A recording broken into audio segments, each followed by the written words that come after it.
The most powerful thing. Okay. Hello, everybody. Welcome to State of Deception. Now we really should be like, okay. And if we're not okay, I'm going to be mad because we've been trying to solve the echo. I think we solved the echo now. So, guys, let me know. I'm just going to wait for 1 or 2 people to pop in. Hold up. Let's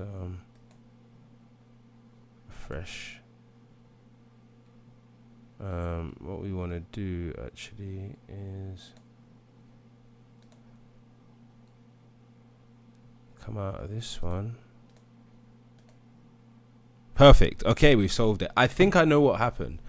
You know, this stuff is like growing pains. Like, we have to go through the growing pains so that I can figure out like how to perfect the stream. And you guys are helping me. You guys are here from the beginning. Like, when we were a big page, you're gonna be like, I remember when you used to have the echo, man.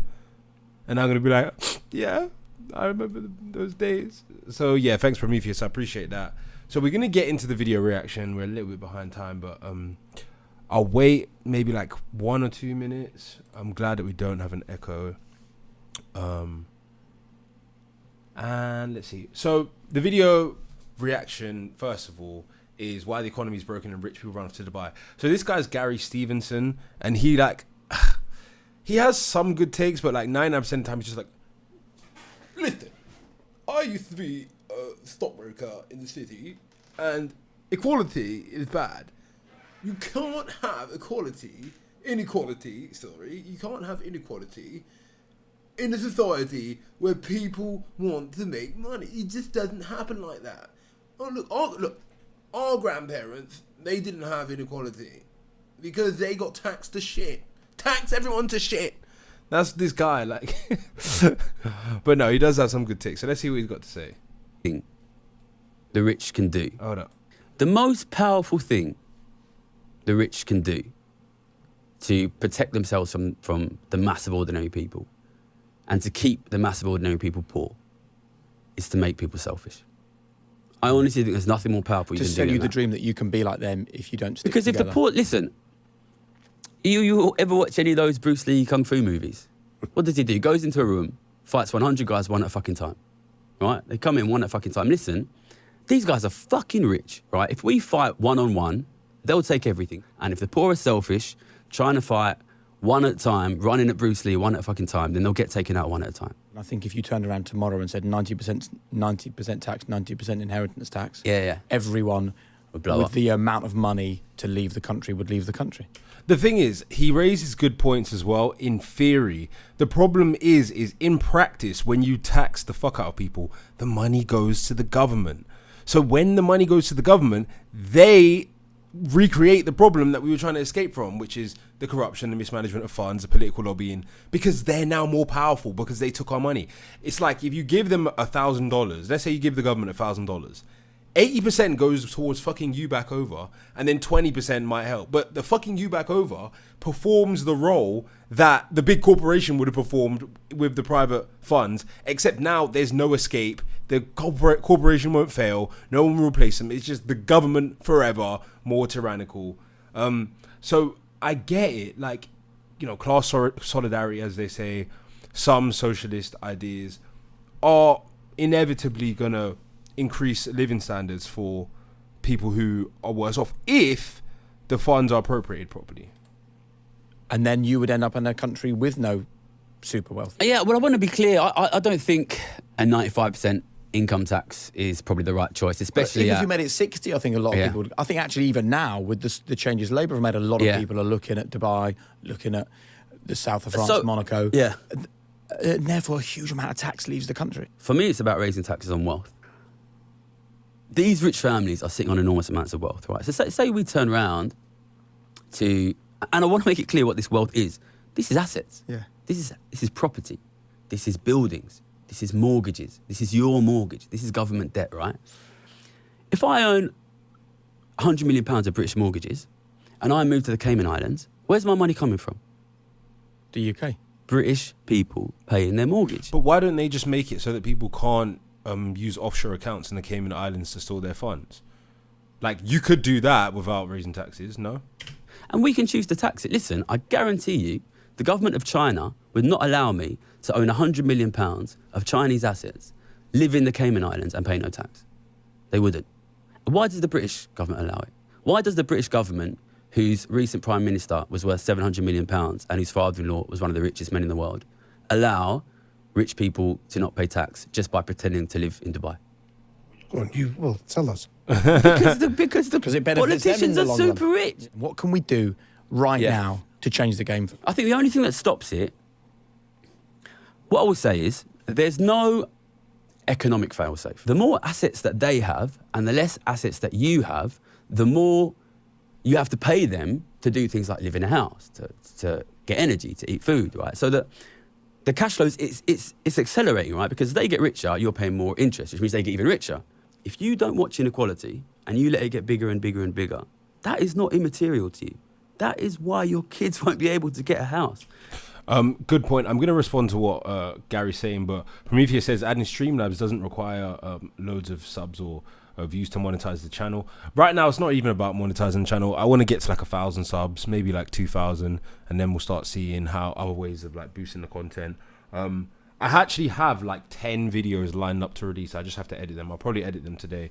So a lot of these clips that you're seeing now, they're going to get chopped up and put on the page. So I believe those videos will get a lot of views because it will be like 8 to 10 minute clips of stuff that we've talked about, and we've got some really good content.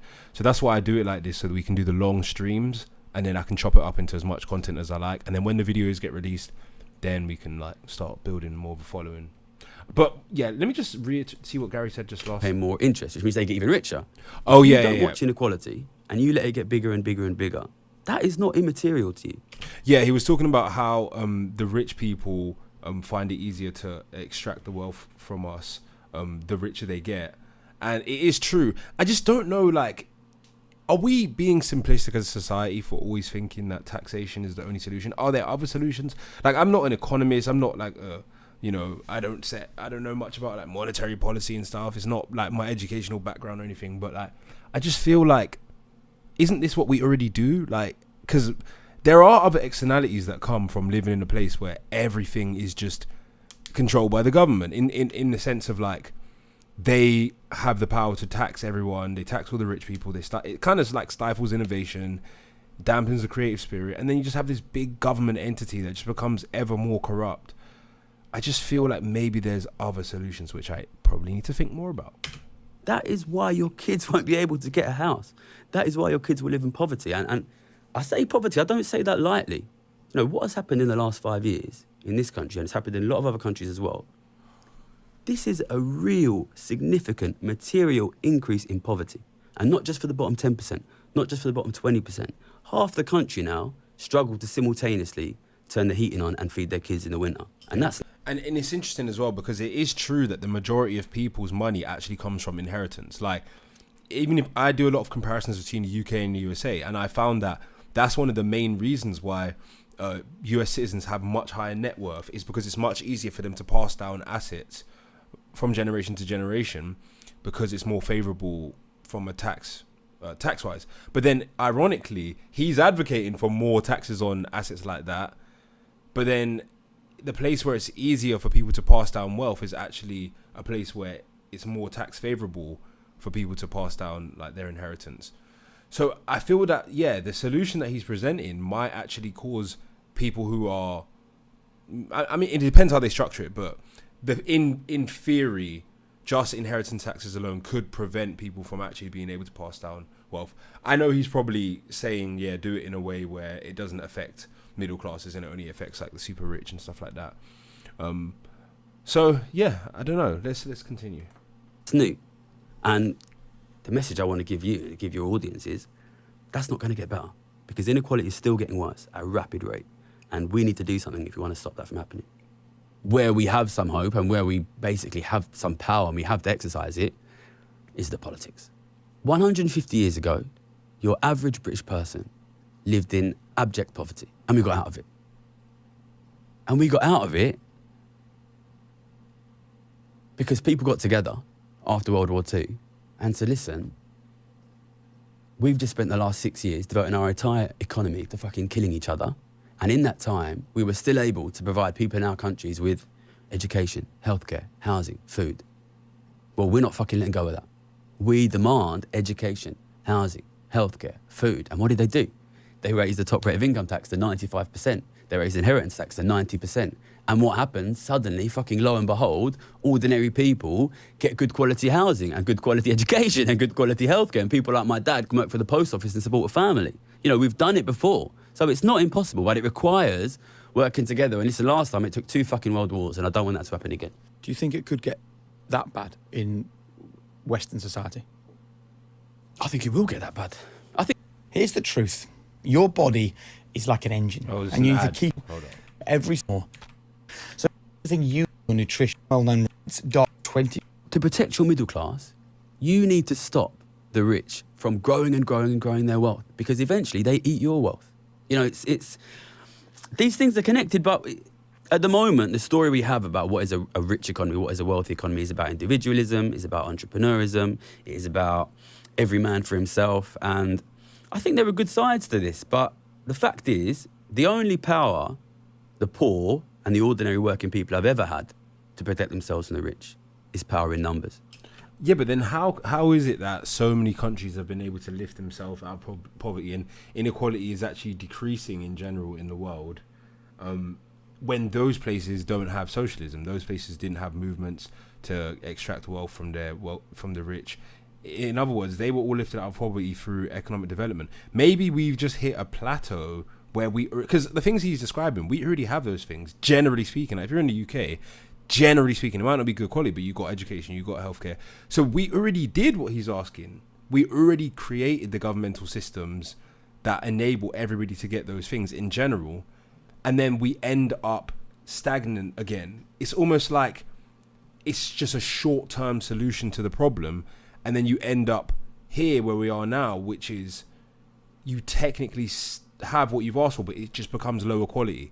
I don't think that there's a real solution in terms of continuing to get high quality stuff and being able to tax everyone, because the more you tax, like the more pressure you put on, the more you stifle innovation and the more you stifle productivity, and then you just end up in a situation where everybody has something, but it's just worse quality for everybody, which is what I feel like we're getting to now.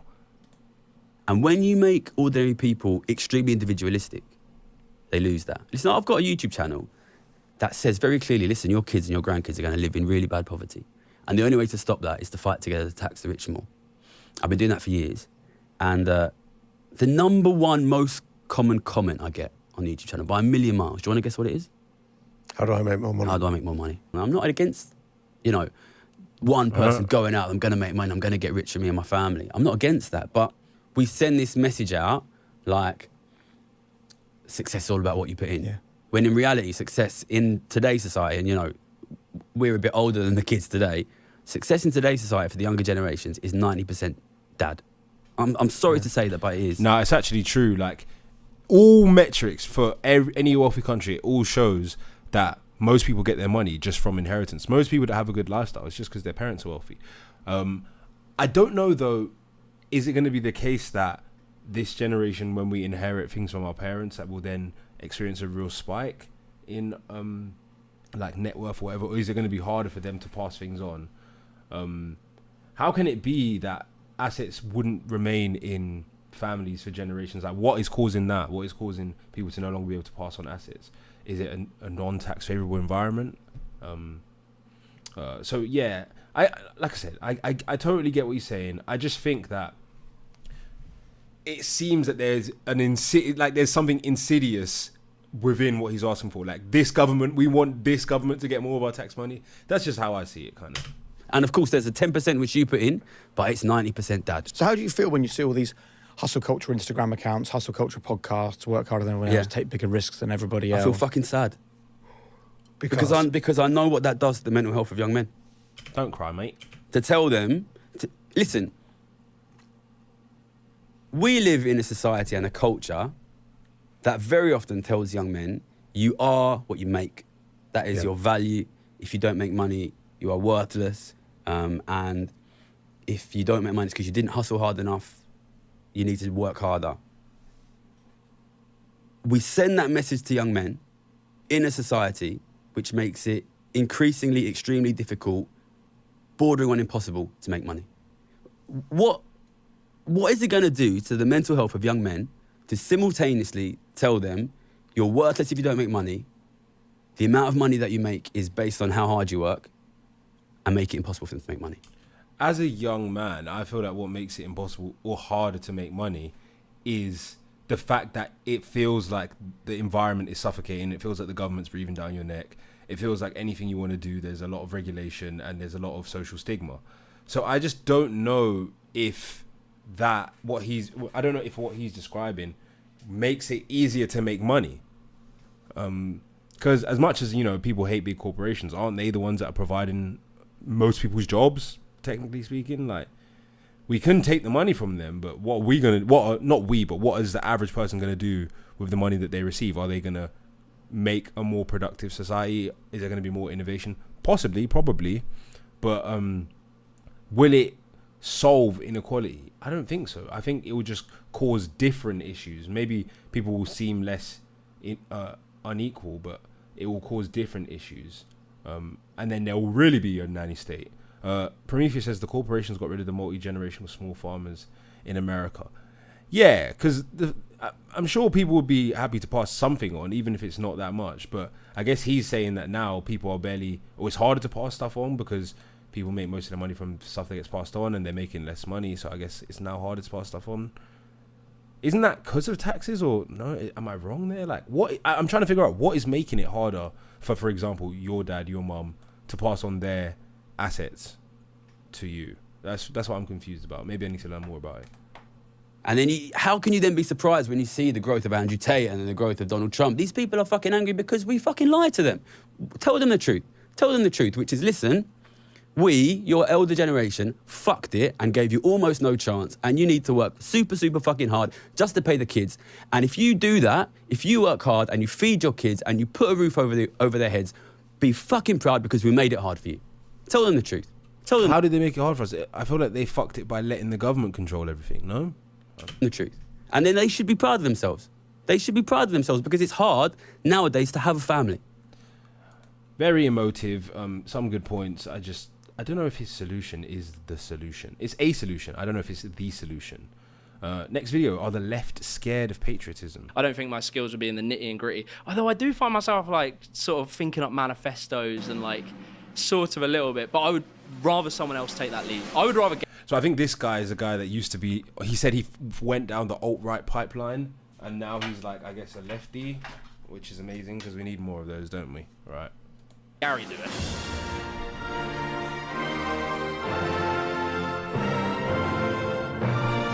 Okay, then we got Ash Sarkar. I kind of like Ash Sarkar, even though she's a commie.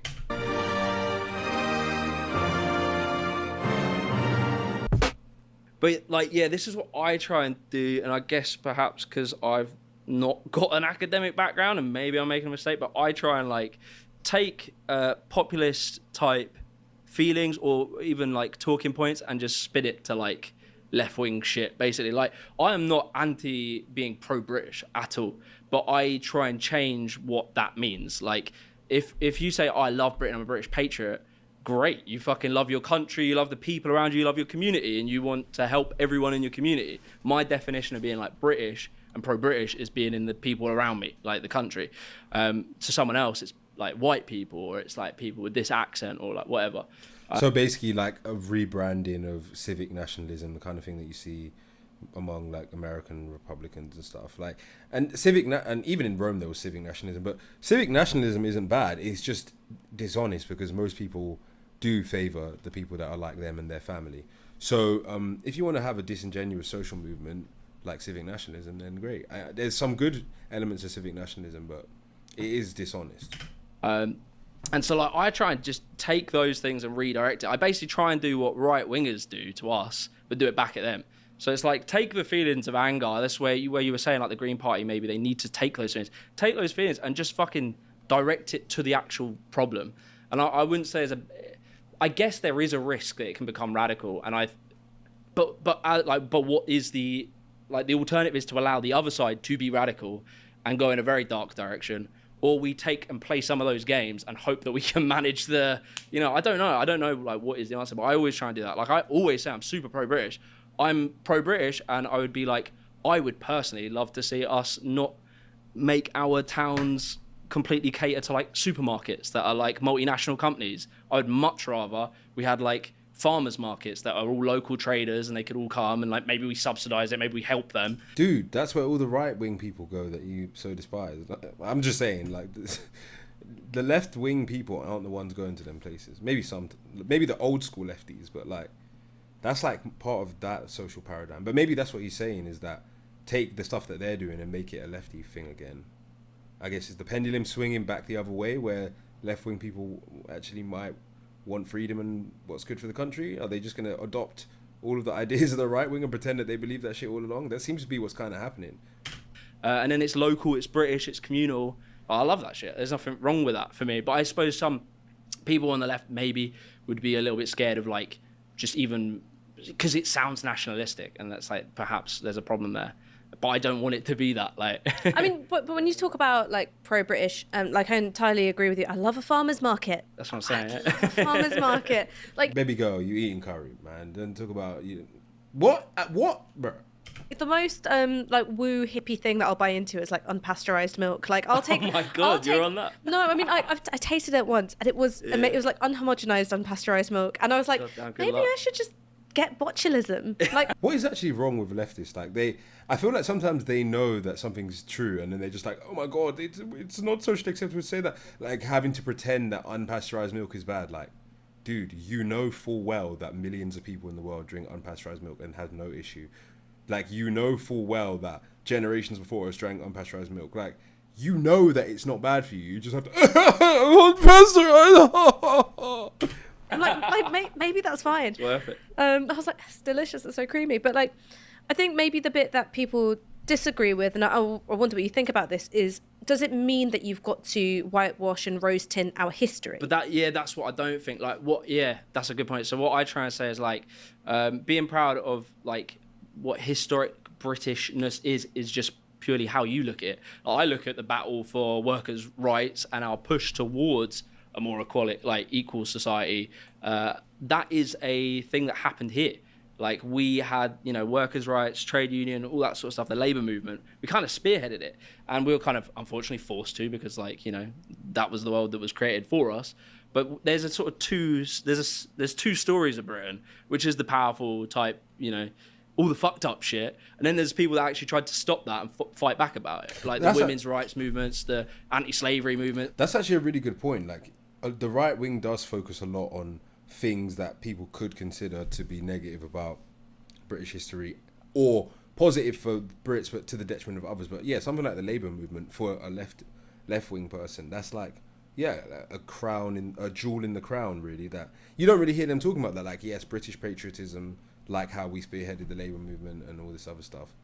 But I guess it's because most of the people that he would be considering that would form part of this wanting to celebrate British history are on the right wing. Like, there's not many, I mean, there are white left-wing people, but there's not many white left-wing people who aren't in any way connected to something that would mean that celebrating British history would be taboo. Like, you got white British people that maybe their relatives were victims of the Thatcher era and lost their jobs and stuff. So you can celebrate British history, but they don't want to celebrate British history in that way because they still have scars and trauma and taboos associated with it. Even though there are things they could celebrate about it, they don't want to celebrate it, period. And then, of course, you've got like non-white people, whatever, LGBT, blah, blah, blah, people, non-religious people, or all the other people that were so-called victims of this system. Of course, they're not going to want to celebrate it. So you've got a very small sample size of people that are going to form this like British civic nationalism thing with you. It's definitely a thing, but all of that was a section of the people that fought against the nasty forces. So it's about tracing a line through that, I guess. You pick out the stories and the events and the people which embody the kind of politics you want, the one of solidarity, pushing back against power. Yeah, and picking those figures like a Clement Attlee or like faces of those eras or movements and groups of people that push towards something good. And obviously back then, like, there's probably problems with the trade unions. They probably weren't like super inclusive or whatever, but they've started the journey towards where we're trying to take it. Have you ever heard of the Lancashire cotton famine? No. So it's an incredible moment in our history, and I didn't find out about it until a couple of years ago, and I was like, wow, like this is actually a story that people need to hear. So the Lancashire cotton famine happened, the American Civil War was raging, and because of organising that was happening within the churches in Lancashire, the workers in the cotton mills said, we're not going to work on slave-picked cotton. We're going to uphold the embargo. Damn. And what that meant was they couldn't work, they couldn't earn a living, and people starved. There was rioting, there was disturbances because these white, English, working class people were bearing the cost on their own bodies. Damn, that's sick. Which is incredible, right? Yeah, exactly. I did not understand any of that, sorry guys. So much hard, like, who was it talking about? It was like how they managed to achieve, let's say the post-war consensus, how they, in their scenarios, in their life, like their living standards, managed to achieve it. Like, we all feel powerless to someone like an Elon Musk and that, but at least we got the fucking internet. At least we got, we eat, most of us eat okay, so we're not like skinny and struggling, and we don't live in slums as much. But this is the point I was making last video, is that all of the benefits that we have, did they come from us taxing the rich more, or did they actually come from innovation? All the people that got lifted out of poverty in other countries around the world that has caused a decrease in inequality worldwide, that came from innovation, the internet, industrialization or whatever, electricity. Most of that wasn't provided by government. So the increase in living standards, for what we can see, is not actually being caused by increased taxes. What does the government really do that we can say, yes, this is like what we can really point at and be like, yes, the government did this, the government helped us, the government raised our living standards, like, I guess social housing, like labor rights. But I think that the labor market in the UK is trash, and I think it's because of the kind of labor rights they have. Like, if you look at, basically put it this way, only certain people are really supposed to work in society in terms of work and earn that level of wealth that enables you to really be in the upper echelons of society. We can raise the living standards for the people at the bottom, but I just don't think that that's done by the government. So I don't think it's necessarily for everybody to be able to access that higher level of wealth. In other words, it's not necessary to reduce inequality. Maybe it's just necessary to increase where the people at the bottom are. And is that done by the government? Kind of. It's already been done. I don't think we need to massively reduce inequality just for its sake. There should be a reason for it. Like, are we trying to increase the living standards for the people that are worse off in society? I guess so.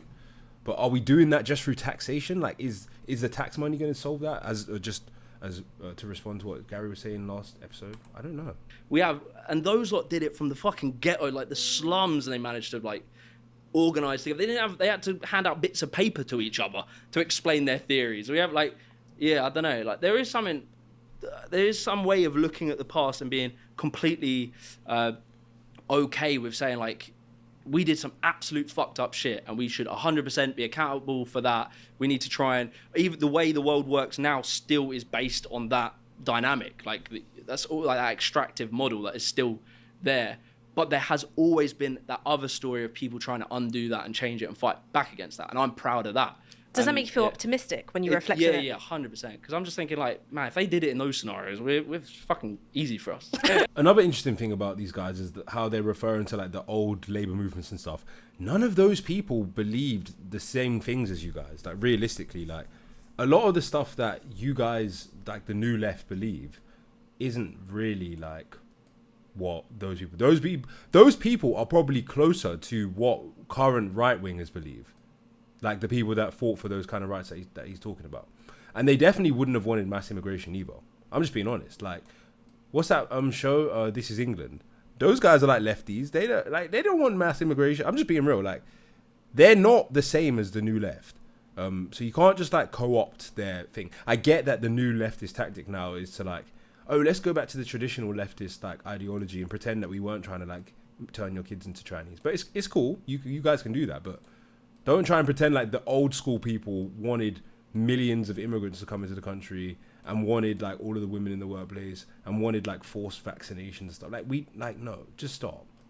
I don't know, maybe I'm too optimistic, but Do you ever stand? I don't think I'd stand, but I've sort of done that same thing, Gary, because I just don't want to be going to Parliament every fucking day to do, like, I like sitting, like, I like going to the gym, I like, doing badminton, I like doing my shit. Badminton? I love badders. So that's like middle class of me, they exist. I've been a waitress before. But yeah, I love badminton. But like, I couldn't imagine. You are middle class, bro, come on. Imagine going to Parliament and shit, but I like what Gary says, which is like try and influence the thought. And I think like my skills are in like storytelling and I knew I was about to say before he even. I knew he was referring to Gary Stevenson because these guys are all like got the tongue up his butt now because they're just like more taxation, yeah, woo, let's do it.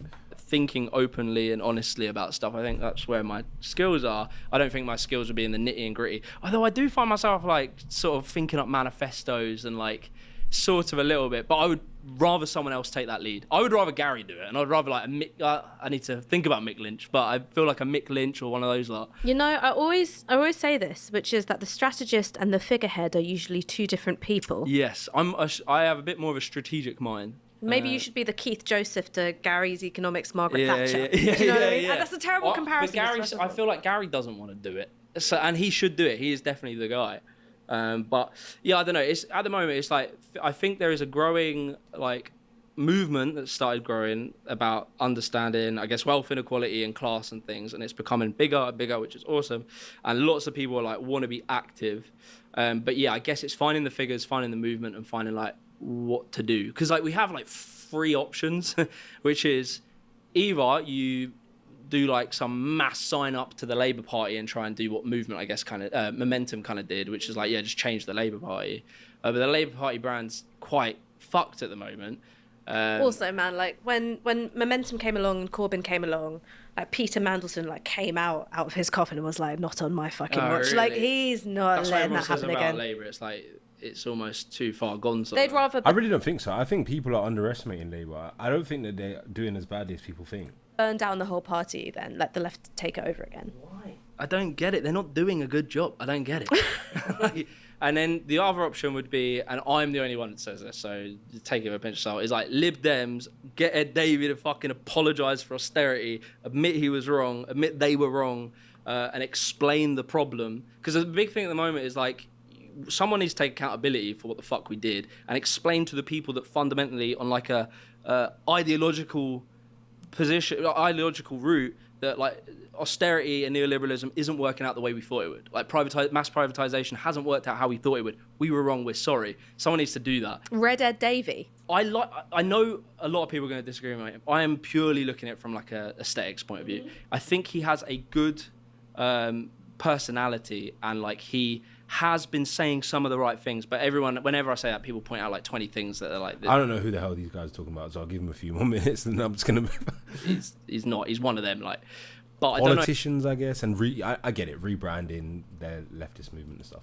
I like that he's a bit more aggressive and assertive against like Trump and stuff like that. He's had some things about wealth tax or like taxing rich. 2024 election. Was that? Shooting the shit. I'm just shooting the shit. Is that like maybe? Okay. Anyways, let's move on. We got another topic: the youth mobility scam. Prepare for. This guy talks about immigration a lot. I find him interesting, even though I don't agree with everything he says. But we get it. The left want to rebrand, and they want to rebrand because nobody liked the tranny stuff. That's really my most simple take on everything. And yeah, they want to like start appealing to people more, and they're trying to go back to the classical rhetoric. And to me, it's a bit disingenuous, but whatever. That's just how they socialize. Hello again. While everybody is focused on fishing, passport queues and regulations relating to food, the big part of Keir Starmer's negotiations with the European Union seems in danger of slipping from sight.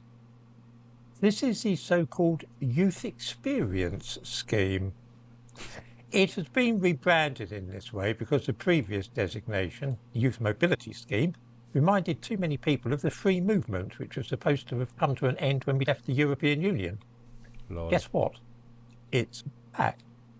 The great majority of the Romanians, Poles, Bulgarians, Lithuanians and so on who flocked to this country when the European Union expanded to the east and north were of course young people rather than pensioners or even the middle-aged. The age profile was very similar to the current wave of immigration across the Channel, that is to say men in their 20s. The Youth Experience Scheme is designed to cater for this very age group and allow people from Romania, Bulgaria and so on once again to have freedom of movement to this country.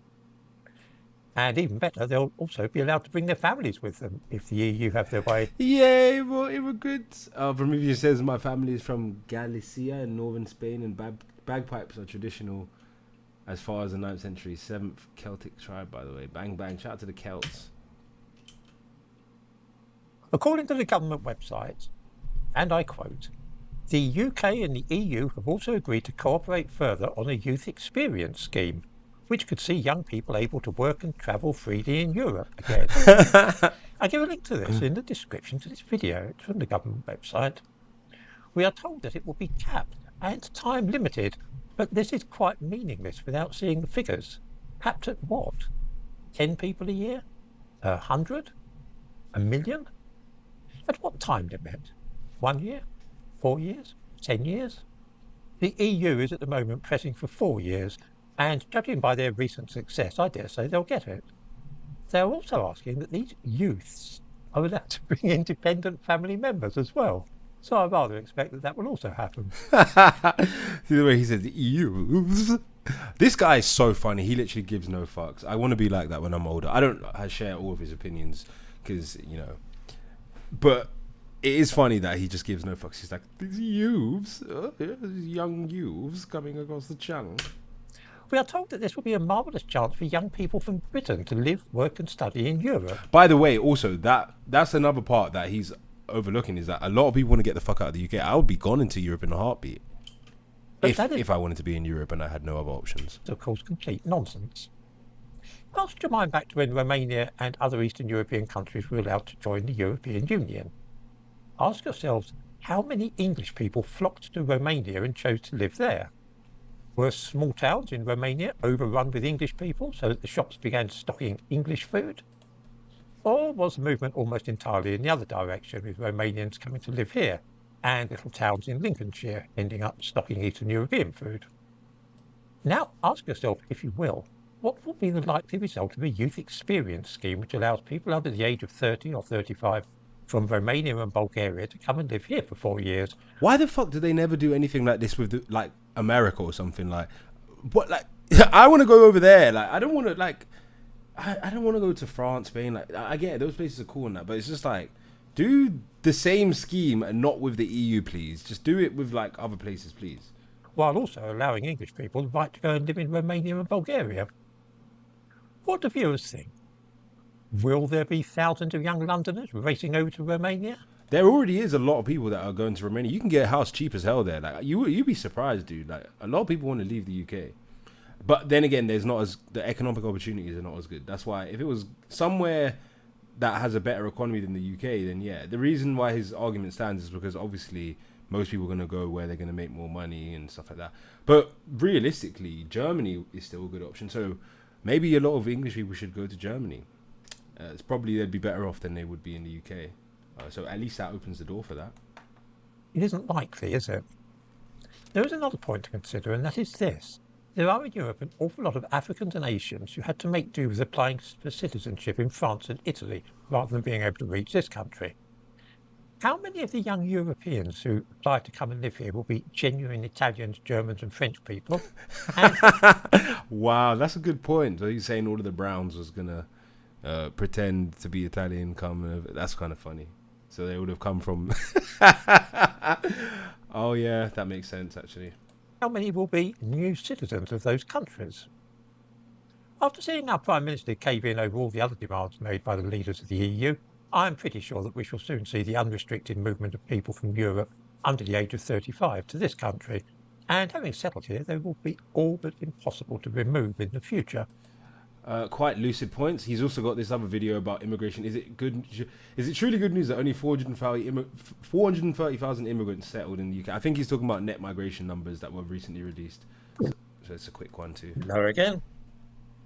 I do wonder sometimes if I'm going off my head and have not yet noticed it, which would be a disturbing development indeed. Of course, men at my age do indeed become senile, losing their wits and wandering in their minds, so it is by no means inconceivable that such a fate has indeed befallen me. I am prompted to think along these lines by seeing newspaper headlines this week which claim that immigration to this country is being brought under control. This is being hailed as good news indeed. Even the Guardian newspaper seems to be enthusiastic about the recently published figures, which reveal that over 430,000 foreigners settled in Britain last year. I give a link in the description to this video to their news item about this, and we read that it is a sharp decline and the largest numerical drop for any 12-month period. We are told too that the number of people leaving the UK has returned to a similar level as in the year ending June 2017.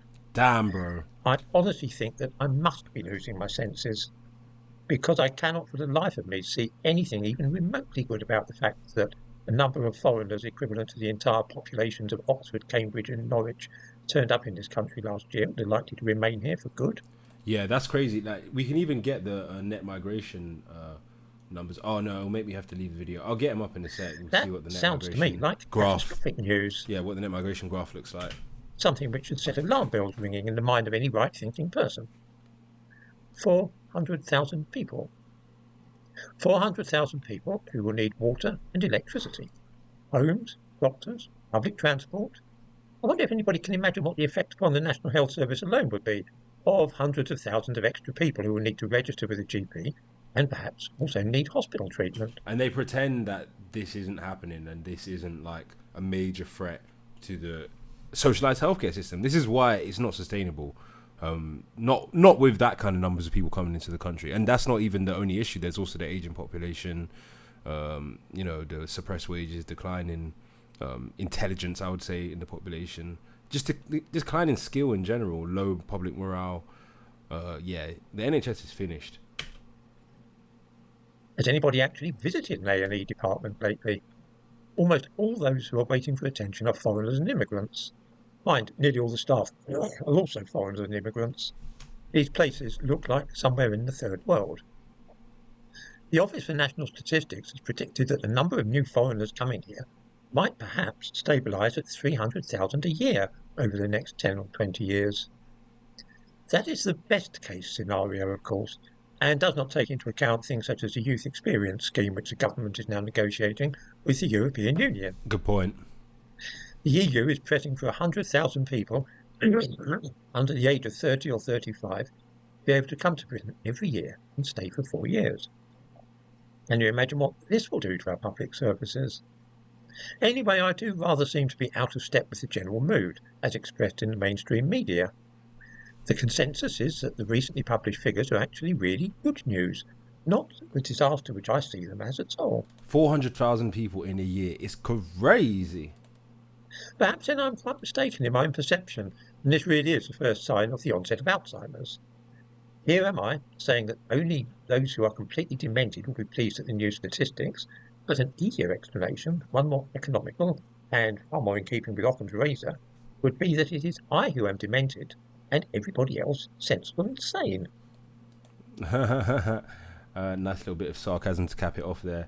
Yeah, I like this guy, man. He raises some lucid points. Let's see if we got maybe like one. Are we going to do Lucy Letby video? No, this one's a bit too long. So let's wrap it up there. And then what we'll do now is we'll get to the live debate. Wait, come on, lads and lasses. Come on. It's going to taste great. It's time to begin the live debates. What topic should we do now? I think we should do the USA vs UK because I want to get some numbers going. Yeah, let's just do USA UK. It's so easy. It's already up here. I want to get in a good mood. I want to feel good. So good. I got you. I'm sorry, unable to fill a connection. Yeah, you didn't come for my fucking Romeo connection. Okay, guys, hold up. Let me just clean my little screen, and then we're gonna start the live debates. So if you're watching on YouTube, thank you very much. The reaction videos. Hold on, let me shut the door. Reaction videos will be available on YouTube. I'm gonna edit them up today. 1 second.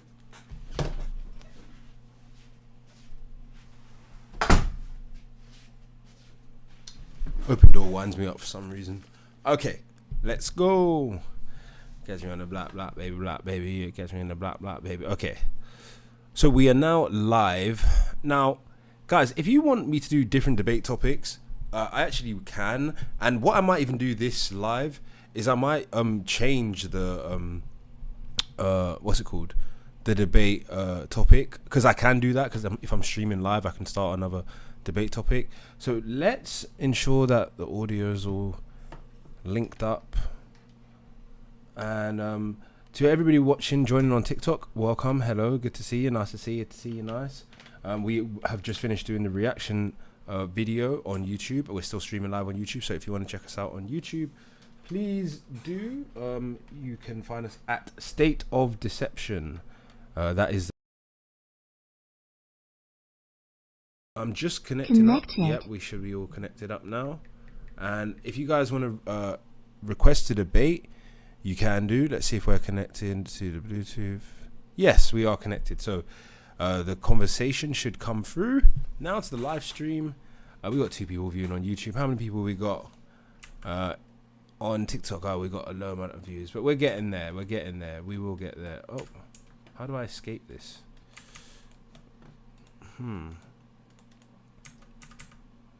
Okay, that's strange. Oh, there we go. Okay. Hello, everyone. Hello, Jason. Thank you for joining the live. We're going to start the debates up, guys. If you have any questions or you want to be a guest, please request. And the live topic, of course, is just USA vs UK as usual. What's up, Alaska? Thank you for joining the live. Our numbers are just slowly building. Have they shared the live yet? Not quite yet. What's the name for bagpipes in Spanish? Oh shit, I don't think that was directed towards me. What's up with the live? Let's just wait. Should we watch a video while we wait for them to all join in? Yeah, let's watch a video while we wait.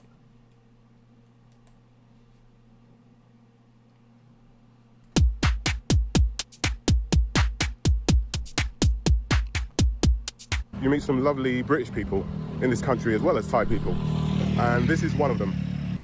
Here you go, so go ahead. Just speaking to Carl there about the Lucy Letby situation. She's definitely innocent. Thank you. You're a top man as well. Thank you very much. And what's your name? My What's name's up, Stuart. Harrison Nash? And I'm Carl. My channel is According to Carl in the UK. Right, no problem. This reminds me so much of Jamaica, it's not even funny. This could so easily be Jamaica if the people looked a bit different. Look, this could be Jamaica. Look at this. Anyone who's Jamaican knows what I'm talking about. Or anyone who's been to Jamaica, like my wonderful friend Jason, who's currently in Jamaica for the first time possibly. Hold on, according to Carl, why are you doing a video about this? Like, thought he was doing Lucy Letby. Should we try to skip ahead?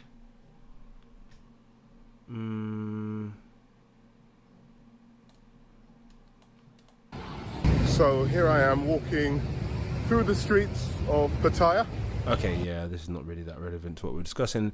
I don't know what is up with the live. We literally have 0 views. We might have to restart the whole live. What's up, Downwinder? Thank you for joining the live. Let's focus a little bit more on TikTok. I'll just switch it to this so we can get the debaters on. Hello, Noah Smith. Tap the screen to like the live, guys. Thank you for joining the live. I know the numbers are low, but they will get high soon. So I appreciate you guys. Yeah, walking for Chang. Shout out to you. Thank you for joining the live. Let's boost, guys. We want to share the live and get a big live going. Thanks, Jay, for tapping the screen. Guys, share the live with your friends and your family. It's time to debate. If you want to debate, we good. According to Carl, it was in Earthquake. Oh, that's crazy. I didn't know that. Hope he's well. He did a video about me, actually. That was inspiring and motivating. Downwinder says China's better than Western countries. Is it really? Have you been to China? Like, has anyone been to China? I want to know what China's like. Because the only thing I know about China is, like, I think pure just, like, stereotypes. Like, you know what I mean? T-Rex, thank you for joining the live. Moody Guts, what's up? Abs, we're getting more viewers. I told you guys the viewers will start filing in. The algorithm does like this live. So, what's up, WazD? AC, thank you for joining. Guys, share the live. Tap the screen to like the live and share the live. What's up, Kelly Hoyles? We're also streaming live on YouTube at State of Deception. Thank you for liking. Come on, MoFit. Yep. Cheers for joining. We want to have a good debate today, guys. Don't be shy. What's up, KBJ? And please follow us on YouTube as well, guys. At State of Deception is the live stream on YouTube. And you can actually, we're streaming live on YouTube, so you can actually go on there now and watch the videos that we just reacted to. Same as yesterday, same as the day before. We got video reactions. We got buku video reactions coming out the tailpipe. All right, what's up, Claudes? Tough crowd today. We're trying to boost the live. But you know, Rome wasn't built in a day and all that. What's up, Patricia Shire? See, if you want to debate, I can invite you. Let's see what you got to say.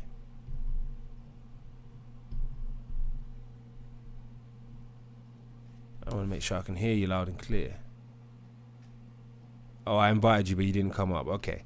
Hello, Shalexis. Thank you for joining. Tap the screen. We're building up the live, guys. Brick by brick. Listen to my heart.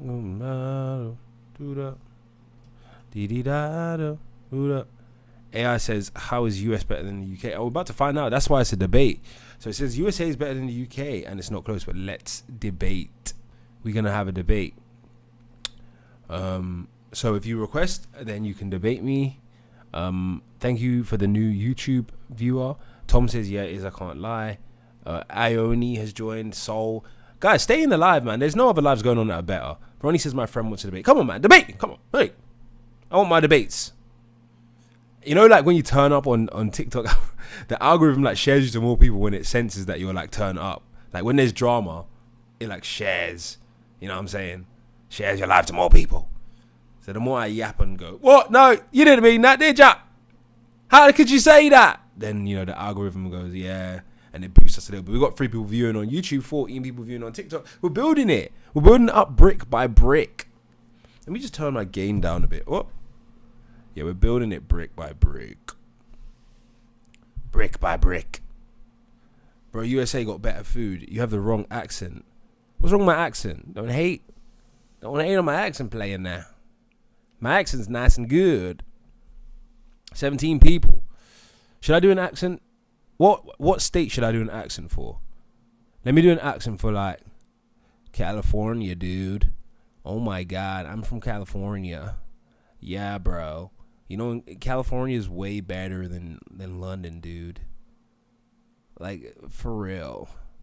I can't believe that you didn't realize I was from California. New York, baby. Everybody knows I can do the New York accent. Know what I'm saying? Know what I mean? All right, cool. Healthcare, school essence. What's up? I'm going to... Tom says, bro, dead. Shelexis comes say it to our face. Oh, yeah, we want beef. We want smoke on the live. Oh, Wesley Watley says, according to Carl in the UK, he did Indonesia and Thailand speaks on Lepi case eventually on that same post. Oh, yeah. But we wanted like a quicker reaction. Let's speak with Richard Tice. Videos. I want them to be like short. Like we got a controversial commentator Katie. We can do these ones like tomorrow because I go live every day. Yeah, man. PNE Ginger says someone requests. National Security says the UK has a better train system. Yeah, I guess so. I do like the National Rail and all that. Bit pricey though, but it's good. We're better because we drink fine co. Yeah, because fine co. You know what? I do love America for a holiday, not living. I'm literally going to America in 10 days. Like, I can't believe it. Like, this year has gone by so quickly. I'm actually going to be in America in 10 days. Like, that's amazing. UK fan is better than USA. Give me one reason to be American, not Welsh. Nobody cares about Wales, bro. What's up, Mo Fitty? Mo Fit. Good evening. Good evening. I'm very good. How about yourself? Yeah, I'm good. Yeah, so, is the US better than the UK? Not, undoubtedly not. I mean, pretty much every industry is UK is far superior. Industry? What do you mean industry? Yeah, I mean, we have a better train system. I mean, even though the Americans, when they were first starting out, they had a pretty good railway system, but it's just gone completely collapsed. Like, you compare Europe, like America and Europe are roughly the same size, and you can get trains across Europe. You can't get trains across America. Yeah, you can. And no, not across America. No, not compared to Europe. You can get trains across America. No, not compared to Europe. What do you mean? Like, you're saying there's a more extensive rail network across Europe? Yeah. Yeah, but you can still get trains across the USA, but... Yeah, but it's nowhere near better. Europe updates their railway system way compared to... But why would you get a train across America when you can just get a plane? Because trains are more efficient. Than planes? Yes. No, they're not. Yeah, they are. How? Because you don't have to go up in the sky. You know that you don't use that Staying much... flat on the ground and going faster. And most of the time, trains are faster than planes, especially if you're going a short distance. Bro, what did you smoke before coming onto this live? Wait, are you saying it's more cost effective to go on a plane or a train? Would you actually think it's more? It's more cost effective to go on a plane, of course. That's definitely not. Of course it is. So you think you think it's more cost effective to go to Germany on a train than to fly there? No, I'm talking about when you're talking domestically, not internationally. Oh yeah, if you're talking domestically, but USA is big, so if you want to go across the USA, it makes more sense to get a plane than to get a train. Well, if you wanted to be patriotic, you'd realistically want a train system that can internet connect for like trade purposes. But why do you need it if you can get a plane? That's the point I'm trying to... Well, I'm saying if you're comparing industries, so you have like the train industry, which is superior, and then you have the farming industry. I mean, the standards of farming in America is a joke. And you have chlorinated chicken, and you compare that to British... And then you compare it to British farming, which is like world renowned. British farming is good. Yeah, it's like world renowned. We don't give off cows and stuff like hormones to make them bigger. Our obesity rates like slowed down compared to America. They're well and healthy. You have the healthcare system way better in the healthcare England. system's not better. Well, no, but we are a healthier country compared to America. Yeah, we're a healthier country, but it's not because the healthcare system's better. Well, in principle, the NHS is better because healthcare is a human right. But you're not going to be denied healthcare in the USA though. Like they still treat you if you need healthcare. Yeah, I know, but for certain things that they wouldn't deem like life altering, they wouldn't pay for it. So you think the NHS is a better system than the mixed healthcare system in the United States? In principle, the idea of the NHS, the idea or the execution, which one's better? Idea is better. I think that healthcare is a human right, and as a state, your responsibility is to look after your subjects. America doesn't do that with its healthcare system. Yeah, they do. No, they try to do it because if you look at the defense budget, most of that goes to veteran healthcare, and they can't. This is terrible. Veteran healthcare is awful.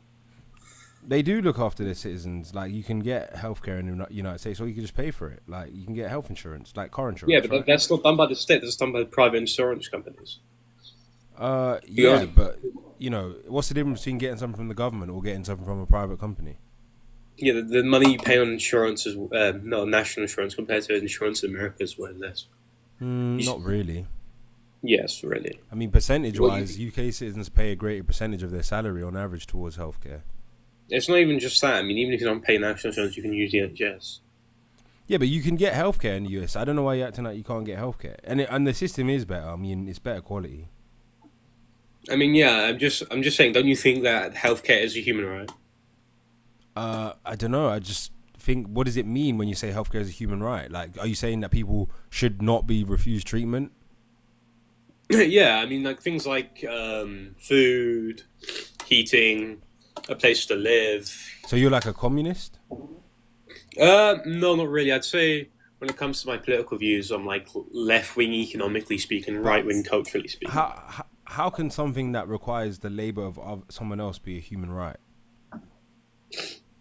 Well, this goes down to like morals and stuff, right? So I'm a capitalist, but I'm not I don't believe in the whole idea is that we should be a labor force our entire life. I'm anti-materialist. I believe in like socialist health net systems. So like where we fall shy as human beings, the state can back us up with some sort of safety net. Okay, so you're like a socialist, basically. Not necessarily, because I wouldn't like. Not everything is a human right. Sort of like fast food, for instance, that should be privatized because it's not a necessity. Is food a human right? No, but not fast food, not like restaurants. No, but is food like, is food a basic human right? necessities should be human rights. Isn't food like the most basic necessity? Yeah, to sustain yourself. So is food But not part of that. is food a human right? Yes, to sustain yourself. Yes. So like, you think food should be free and paid for through taxes? No, I think the state should help you be able to afford that. You shouldn't have freeloaders. So the state should. You think we should pay taxes so that everybody can get good quality food? No, I think the state should strive to make jobs that can pay fruitful wages, so people don't rely on much as the state. So you don't want people to rely on the state, but you want them to rely on the state for healthcare? No, I want the state to be able to be there if they need it. Yeah, but they have that in the US as well. Not necessarily. No state truly has that. Of course they do. Like, there's really robust healthcare protections in New England, New York, California, Washington, places like that. Even in Michigan. Not to the extent I'd like to see. But that's not even my point. What would you like to see? What would you like to see that they don't have? They give free healthcare to illegal immigrants. I mean, this is just going to get to a question of why I think it's just seen in every nation. I think every key industry should be nationalized. That's what I believe. So you're basically a communist? No, not a communist, because I don't think everything should be nationalized. So what should be nationalized in your opinion? So, like, your own oil reserves, I think the public should own that. Like, you literally live on the land that it's pumped from. Okay, go on. Like, things like energy, water, and certain food industries like farming, that should be publicly owned. Farming should be publicly owned, so, like, all of the land in the country should be owned by the government? Not owned by the government, by the people. Yeah, but through the government, right? They should be the administrators. No, but for the people. Do you believe in private property? Nationalized. I'm not even. Do you believe some people should be? So you don't believe people should be able to have private farms? No, I think they should. But you said that they should be owned by the government. No, it's like part nationalization, so the public would have some sort of involvement. Because you see it in the UK all the time. You have like BlackRock, for instance, and other foreign companies buying up farmlands. Yeah. To get to yeah, exactly. I don't believe in that. But I also don't believe that the government should be owning it. I think it should be part public ownership, so the government can control what can allow to happen to its own land. So I think we should be putting restrictions on private companies from other lands buying up farmland. So I don't believe in full government ownership, just part government ownership to prevent. You mean like subsidization? Yeah, in a certain sense, but that still mean national. Why do you have so much faith that the government will do the things that we want them to do when we give them our money and give them money and power? Well, this is the distinction between an alt claim and reality and what we'd really... no, reality came on what we'd like to see. In reality, I'd never trust the government with anything, but I'd like to. Guys, we got 5 people viewing on YouTube. Head over to YouTube as well if you want to watch. We're streaming live at State of Deception. We've got 60 people live. But don't you believe in an ideal world, some of these things should be more accessible and the state should help out more on its people? We have a declining birth rate, and you need to help families. We don't live in an ideal world, and I think that the state should really be incentivizing people to live more of a natural life, stay home, raise a family. I do think that, yeah, but I don't think necessarily that's done through nationalizing everything. I don't think that's necessarily not everything, make everyone's life better. Like, yeah, it just has to come to. I think nationalizing certain industries, it comes to a point of quality control. I mean, in certain European countries where like so many things are nationalized, like the quality of the things is just poor. That's where you go to certain countries, you don't drink the water because the quality of the water is just terrible. Let me ask you this: what country do you think we should model ourselves after? Like, what country would you like to see the UK become more like? There is no country then. So you think we're the best? Not the best, no. What country? I just don't think there's an ideal country. What country do you think is better than the UK? Because like when you see like socialist or a country like Norway and Denmark, like you look at those people who, when they live in other countries, they have like the same like happy rate, and then they have the same rates of like life expectancy like in America, for instance. Dude, in those places it's dark for like half the year. That shit sucks. I don't want to go. Yeah, I know. That's the thing with socialists. They don't realize, like, if you look at someone from like Norway, Sweden, any of those countries, and they go live in America, they have the same life expectancy. Life expectancy, isn't it? What, as someone in Norway? It's the same. It's the same for those people in America than it is in their own country. What, like 79 or something like that? Isn't the life expectancy in the USA 79? Yeah, it's their culture that sustains themselves longer, not their actual government. Oh, it could even be just genetic as well, and their food quality is probably good there as well. They got some nice clean water and anything and stuff like that. Yeah, but that's a key point. Like British farming is way better than Americans. That's why like America's so unhealthy. I know someone that lives in one of my family members lives in Iceland, And that's like one of those countries that everyone says, oh, it's so amazing. Look, we go look at these metrics. And she's just like, this shit, like, low-key sucks. Like, there's something to say about a place being good on paper, but then in reality, is it, and I hate to use this word, but is it lit? Like, if you go to Iceland, Norway, Finland, like, are you actually going to be happy, or are you just going to be like, yay, now what? Like, I think there's just more why faith in the loads of us state. don't want to move there. I think there's more faith in the state in those countries. Like, more faith in the state to allow them to be human. But Which I think we see a lack of it. Why should people have faith in the state? The state is like an artificial creation, right? Well, there's the thing. If you're living in a capitalistic society, you want to feel like that you're valued. And I don't think many places have that. But do you think that people feel valued in a socialist society? No, not a pure socialist society. I don't have this pure technical view there.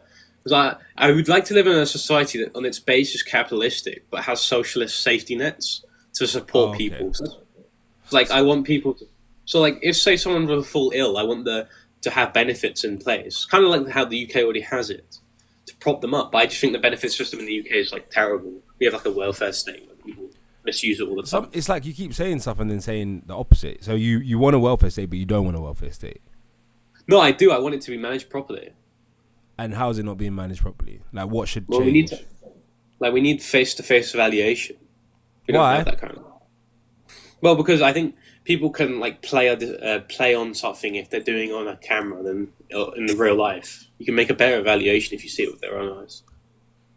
Okay. Well, I don't want there to be face-to-face evaluation because then my pip will stop. I don't want to go there. Yeah, well, to be fair, pip's not a lot. Was it £70 a week? Yeah, it's not a lot. Yeah, it's definitely not a lot. But like, where do you stand on like the Trump as well? Even with government based. I mean, I'm not a fan of Keir Starmer. Don't get me wrong. But like, you honestly think Trump's so good? Trump's okay. He's alright. He's cool. I mean, yeah, I think his first term was pretty good, but he's gone crazy, man. I don't know if his first term was good. I feel like this term would have been better, but he keeps getting blocked by the court. Yeah, no, I do agree. I mean, his fellow Republicans in the House and the Senate, they just don't listen to him. I mean, when he said he wanted to put no tax on tips, they haven't passed that through anything yet. They haven't passed the right bill for it. The Republican Party, you can tell the Republican Party does not like Trump. That's all. Yeah, Trump is okay. He's pretty cool. Yeah, but what do you think about tariffs, though? I mean, there's only damage there. Like trade agreement. I don't know, man. Like, I don't really like the idea of the government like putting extra money on shit. Like, that kind of sucks. Like, Exactly. whether I was in another country or the domestic country where the tariffs are, I'm just like, why is the government even getting involved in free trade? But I get what he's trying to do. Like, that's why I understand. Like, I can be cool with someone if they're honest about their motivations and they're logical. Like, what he's doing is logical. It's just I disagree maybe on an ideological level. I think it's just dumbed down logic. I mean, surely if you wanted to bring manufacturing back to the your own country, you just make tax breaks for those companies so they just want to build there. So just like forcing them to. Make the US a more favourable market to trade in domestically instead of internationally. Have you ever gone out there to the States? No. It's way better, bro. Trust me. No, geographically speaking, sure, but like politically speaking, and like on an industry base, definitely not.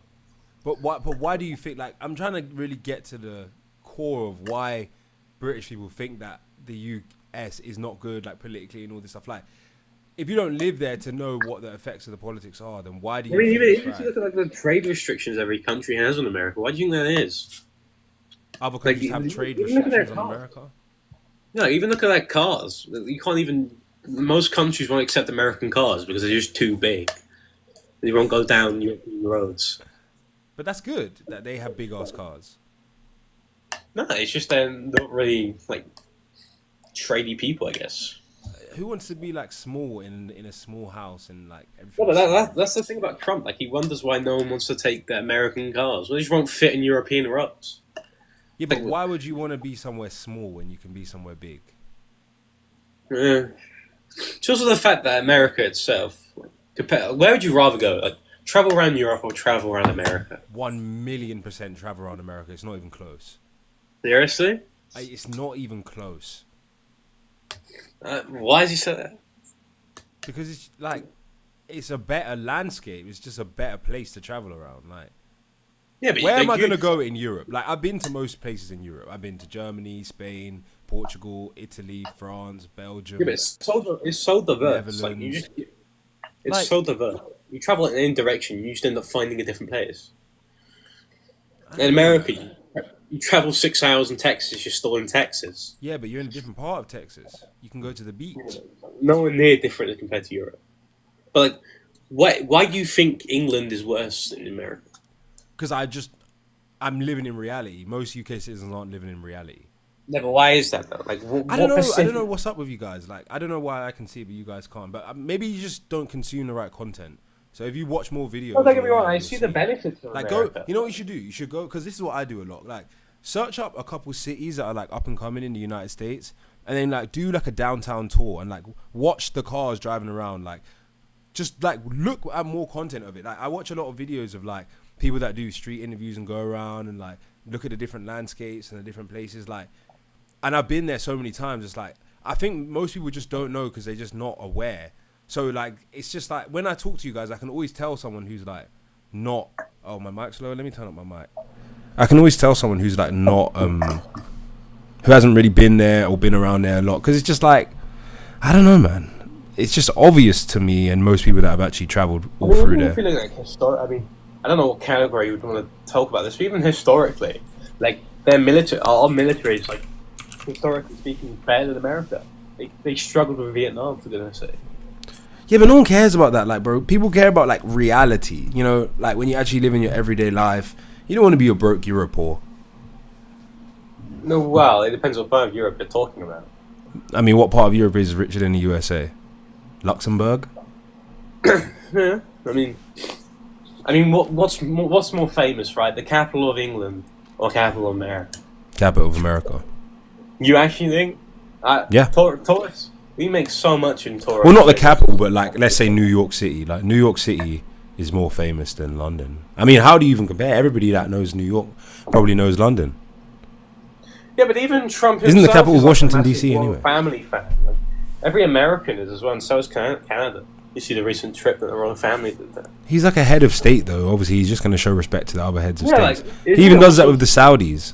Isn't it cool that the fact that we're the head of state of so many countries that we don't even occupy anymore? Who's we? Like, that's not you, bro. That's the royal family. Yeah, anyway, I'm gonna run, bro, because we got a lot of people requesting, so I want to get like move the live on, because I tend to have long conversations with people. But thanks for your perspective, guys. Watch us. We're streaming live as well on YouTube. So if you're watching on YouTube, we're streaming on TikTok. If you're watching on TikTok, we're streaming on YouTube. At State of Deception is the name of the YouTube channel, and you can watch our other videos, our other live streams that we've done. Thank you for the gifts, Tyler. Let's get another few people up. So we got this Ree girl. Queen Kitty says, I'm from Texas. What's up, Ree? Hi. How you doing? Yeah, good. How are you? I'm good. To be honest, after listening to your debate just then, I don't think I'm quite intelligent enough for this. Wow, that's so honest. Can I ask you, though?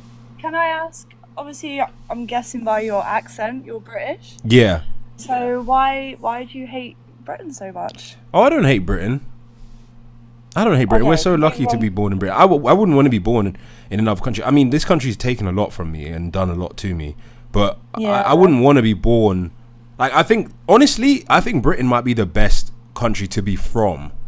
But it's not the best country to live in. So I think British people should leave the country.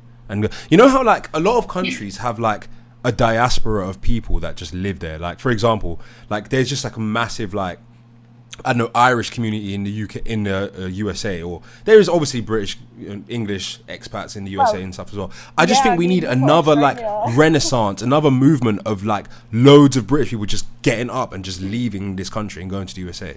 I think that would be amazing for the world, and I think it would be amazing for UK, and I think it would make people start realizing like, like, yeah, like things can change, because I feel that we're so stagnant and we're so stuck in the past. Like every time I talk to people about, oh, what's better, UK, USA, they're like, oh yeah, 1940. I'm like, I don't care about 1940. Like, where's the progression? Where's the new UK spirit? Like, and I feel like that whole energy just went to the USA.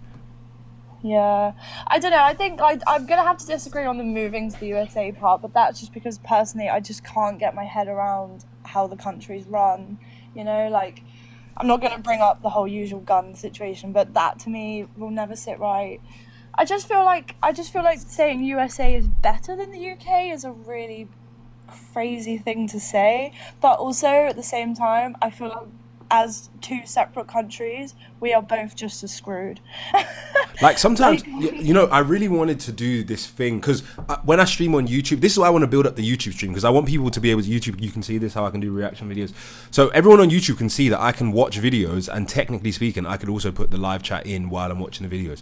So I want everyone to eventually move to YouTube, because as I talk, I want to be able to show you guys stuff.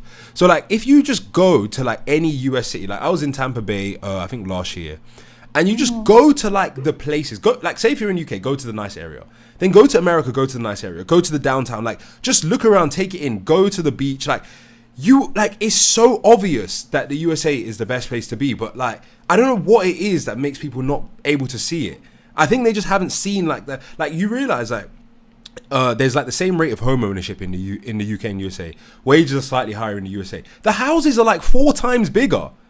Like, bro, imagine you have the same lifestyle, your wages go up 30%, and your house is 4 times bigger. Yeah. Like, that's such a big deal. Like, having $10,000 extra a year is such a big deal. Having world-class healthcare is such a big deal. Like, it's such a big deal. But people like, but what about school shootings? It's like, no, bro, that's a really big deal. Like, you know someone that lives in a big-ass house, right? Or you've been to a big ass house before, right? That's a big deal to live in a big ass house. Like you can run your business from your big ass house. Like you can have parties in your big ass house. Like having a big ass house is a big deal. But people always brush over the things that are good about America. Like, oh, but you have to pay. Bro, you're getting the best healthcare in the world. You have a big ass house. Like you have way more money, and you can fly to like 70 major cities, all like the biggest cities in the world, and just start your life again anytime you want. Like, yeah, but wait, can I butt in? Yeah, yeah, sure.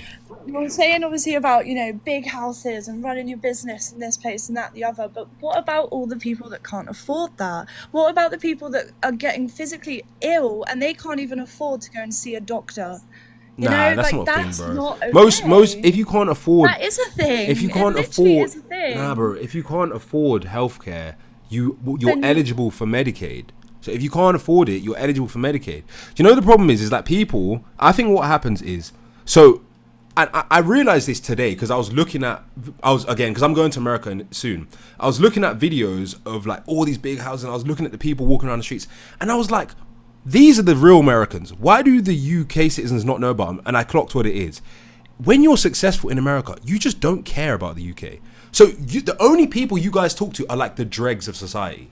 Like I'm not trying to be disrespectful, but it's like you guys only talk to the Americans that couldn't make it in the best country in the world. So they're like, oh, like you're not talking to the real Americans, because the real Americans are just doing their shit, like they're just living their life. But you talk to the people that like, what's a real American? Like the average person who's like not like a crazy leftist on SSRIs.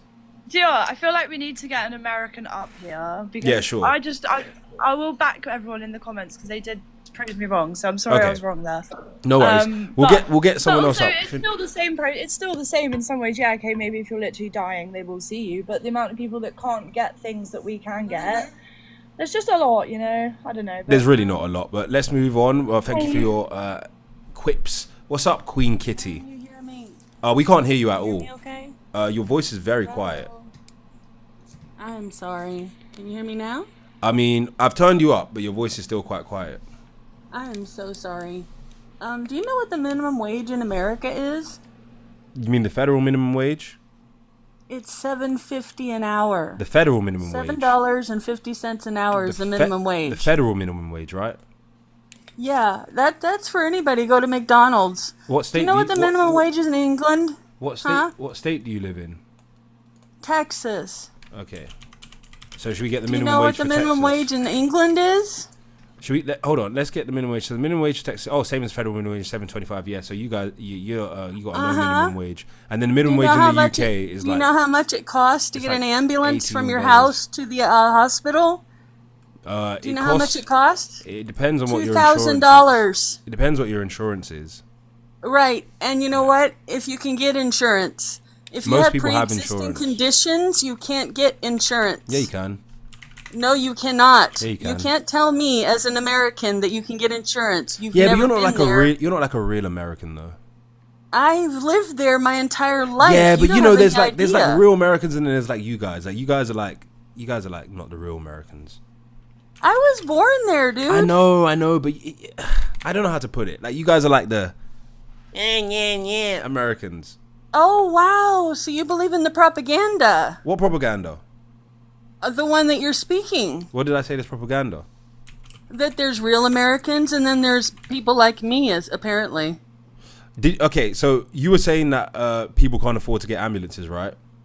Right, and So I told you- you so that you the do know- minimum wage was $7.25 an hour, and I was right, wasn't I? So you do know that Medicaid covers ambulances, right? Right, and you do realize that people get Medicare mostly, and most of the time Medicare isn't covered. No, do you know that Medicaid Right. covers ambulances? I mean, you do realize you're an English citizen. You've never lived in America, right? I have lived in America. Do you realize that Medicaid covers ambulances? That's the only thing I want to establish. Like Medicaid Have covers you ambulances. actually had a job in England, or have you in America, or have you lived there? Like, have you been there on vacation? Hold on, just hear me out, right? No. Have you been there on vacation, or have you lived there? I've lived there for a year. Listen, Medicaid Right. covers ambulances, right? And do you have any health conditions? Listen. So Do you it's have any health disingenuous conditions? to I'm pretend that people can't get ambulances. I've got an ambulance before in the USA. We didn't pay shit. Right. Do you have any health conditions? I mean, not me personally. Right. And do you believe that a person can live their entire life and not have any health conditions? Well, if you die, eventually you're gonna die of And a you health do condition, realize right? that America is very racist, right? You do realize that America is an extremely racist country, right? Is it? Yes, it is. Why do you think that? Because I lived there my entire life. Where is it racist compared to? In the South is extremely racist. No, where is it and racist? It would really help if you where is it actually racist did your compared research. to? Where is it racist compared to? Like what country? England. So you think England Actually, in comparison to England, it's extremely racist. If you did your research, Why do you think I haven't done my research? I don't think you've done your research because you're acting like it's not a racist country. I don't think it's And a if racist you country. did your no. research, you would find out it was. It's not a racist country. Not Yes, compared to it most is, other actually. countries. Okay, let's Yes, play a it little. is. Okay, let's play a little game. So we can do. We No, can. I don't wanna play your Dude, games. stop I'm telling you the interrupting, or I'll truth. just I'm kick giving you you off. You factual whiny evidence liberal. right Stop. now. Let me talk. Do you want to Hey, compare? I grew up there. Let's compare. Yeah, stop talking over me. Let's compare countries and tell me which country you think is more racist. Okay. So let's I say live in let's say England America. now. Let's say America. I know the difference. Dude, I'm trying to run a live. Do you want to get kicked off? Yes You're or no? trying to lie to people. Do you want to get kicked off? Because if you want to get kicked off, I'll just Yeah, kick you go off. ahead. Let kick me me talk. off, but you're telling people lies. Okay, so Bye. bye bye. So let's get someone else up who actually wants to have a discussion, because I'm trying to actually run the live and have a conversation, and she can. Mate, how you're literally interrupting everything she said. Oh my and not god! letting her speak. You know, I've actually realised that this is the new guys. Everybody who like does the liberal watch, who knows, Every time you who right, knows- it's really who knows, annoying, like, isn't the it? When people tactics, talk over you. It's really annoying. Everybody who knows the tactics of liberals, like this is a new one I've noticed. They pretend that you're talking over them. This is a new thing. really It's annoying when ever people since- talk it's over ever you, since isn't that it? girl. So- Remember that girl that did it's so with the nose annoying, ring? honestly. When Remember that people girl that did the nose ring, and she was like having the abortion. Honestly, debate. that thing And when she was people just like, talk- I'm speaking.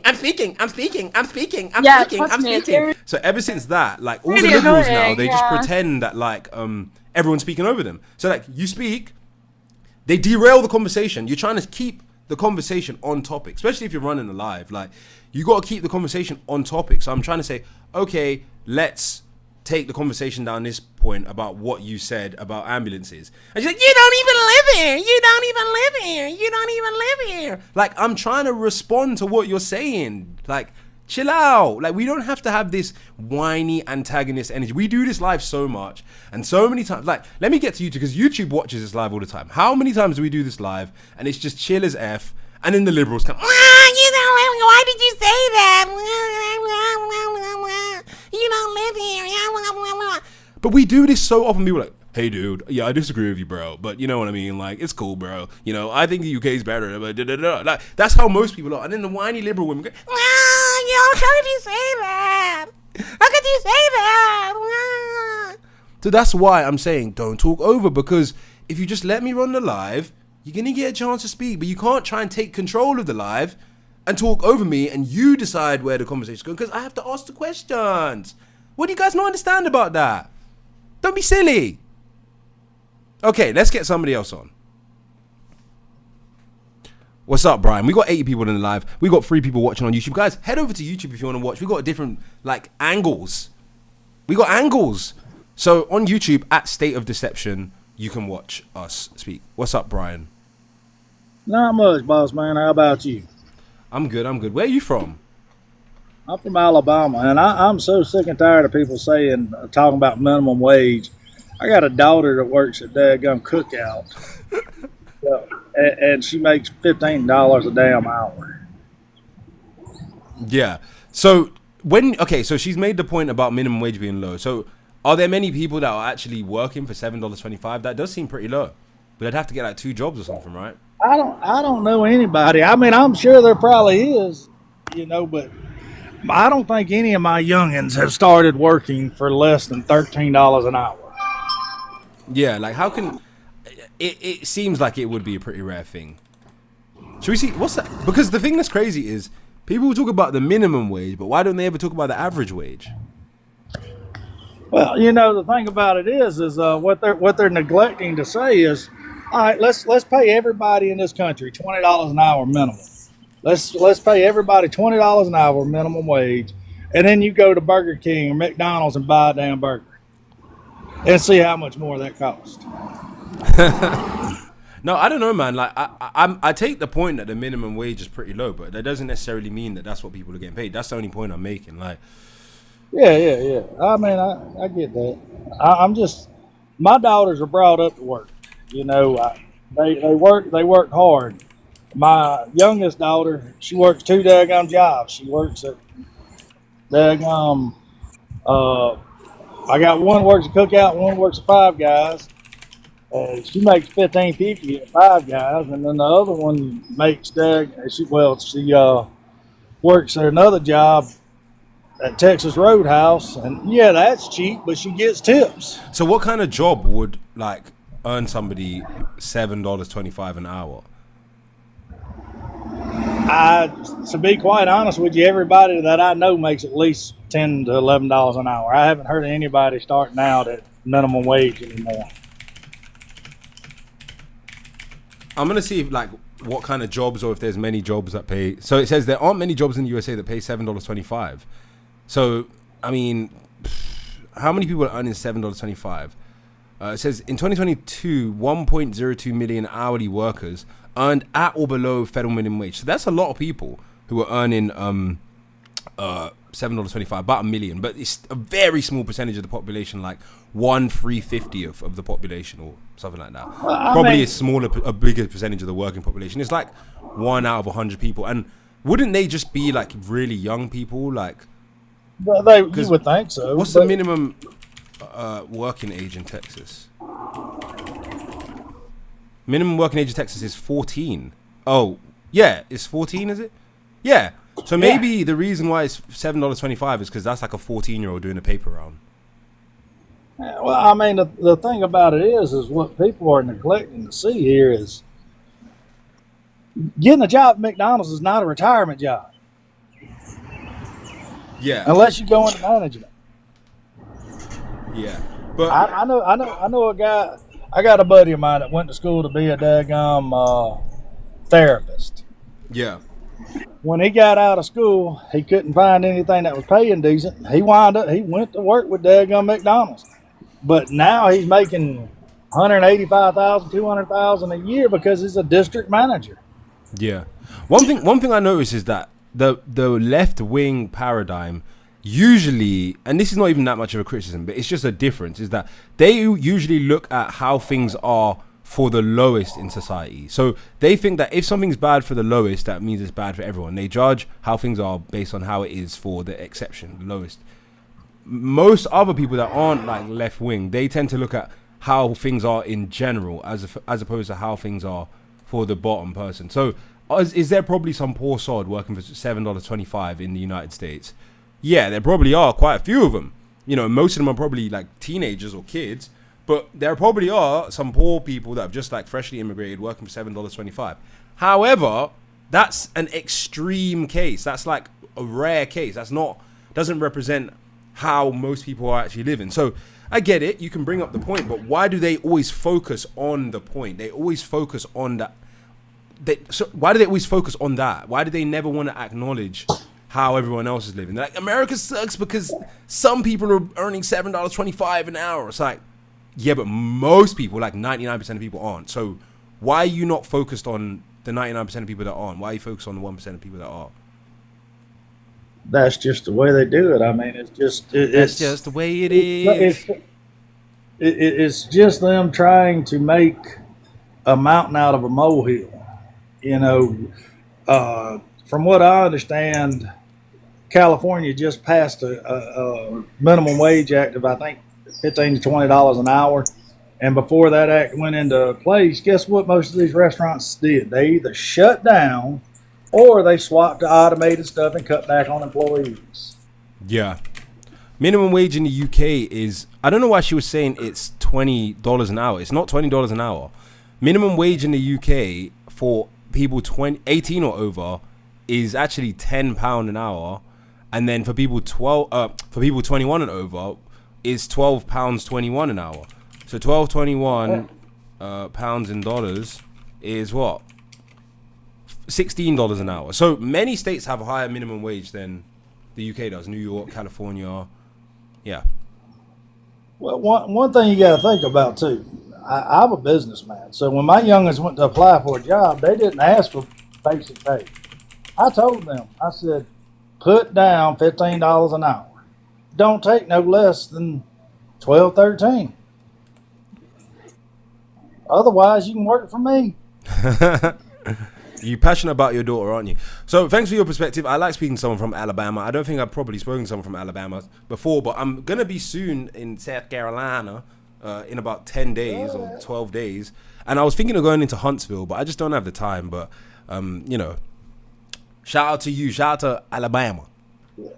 Yeah, and I'm really sick and tired of hearing people say how racist it is down here in the South, because most people that move from the North say, man, it's way different down here than it is up there.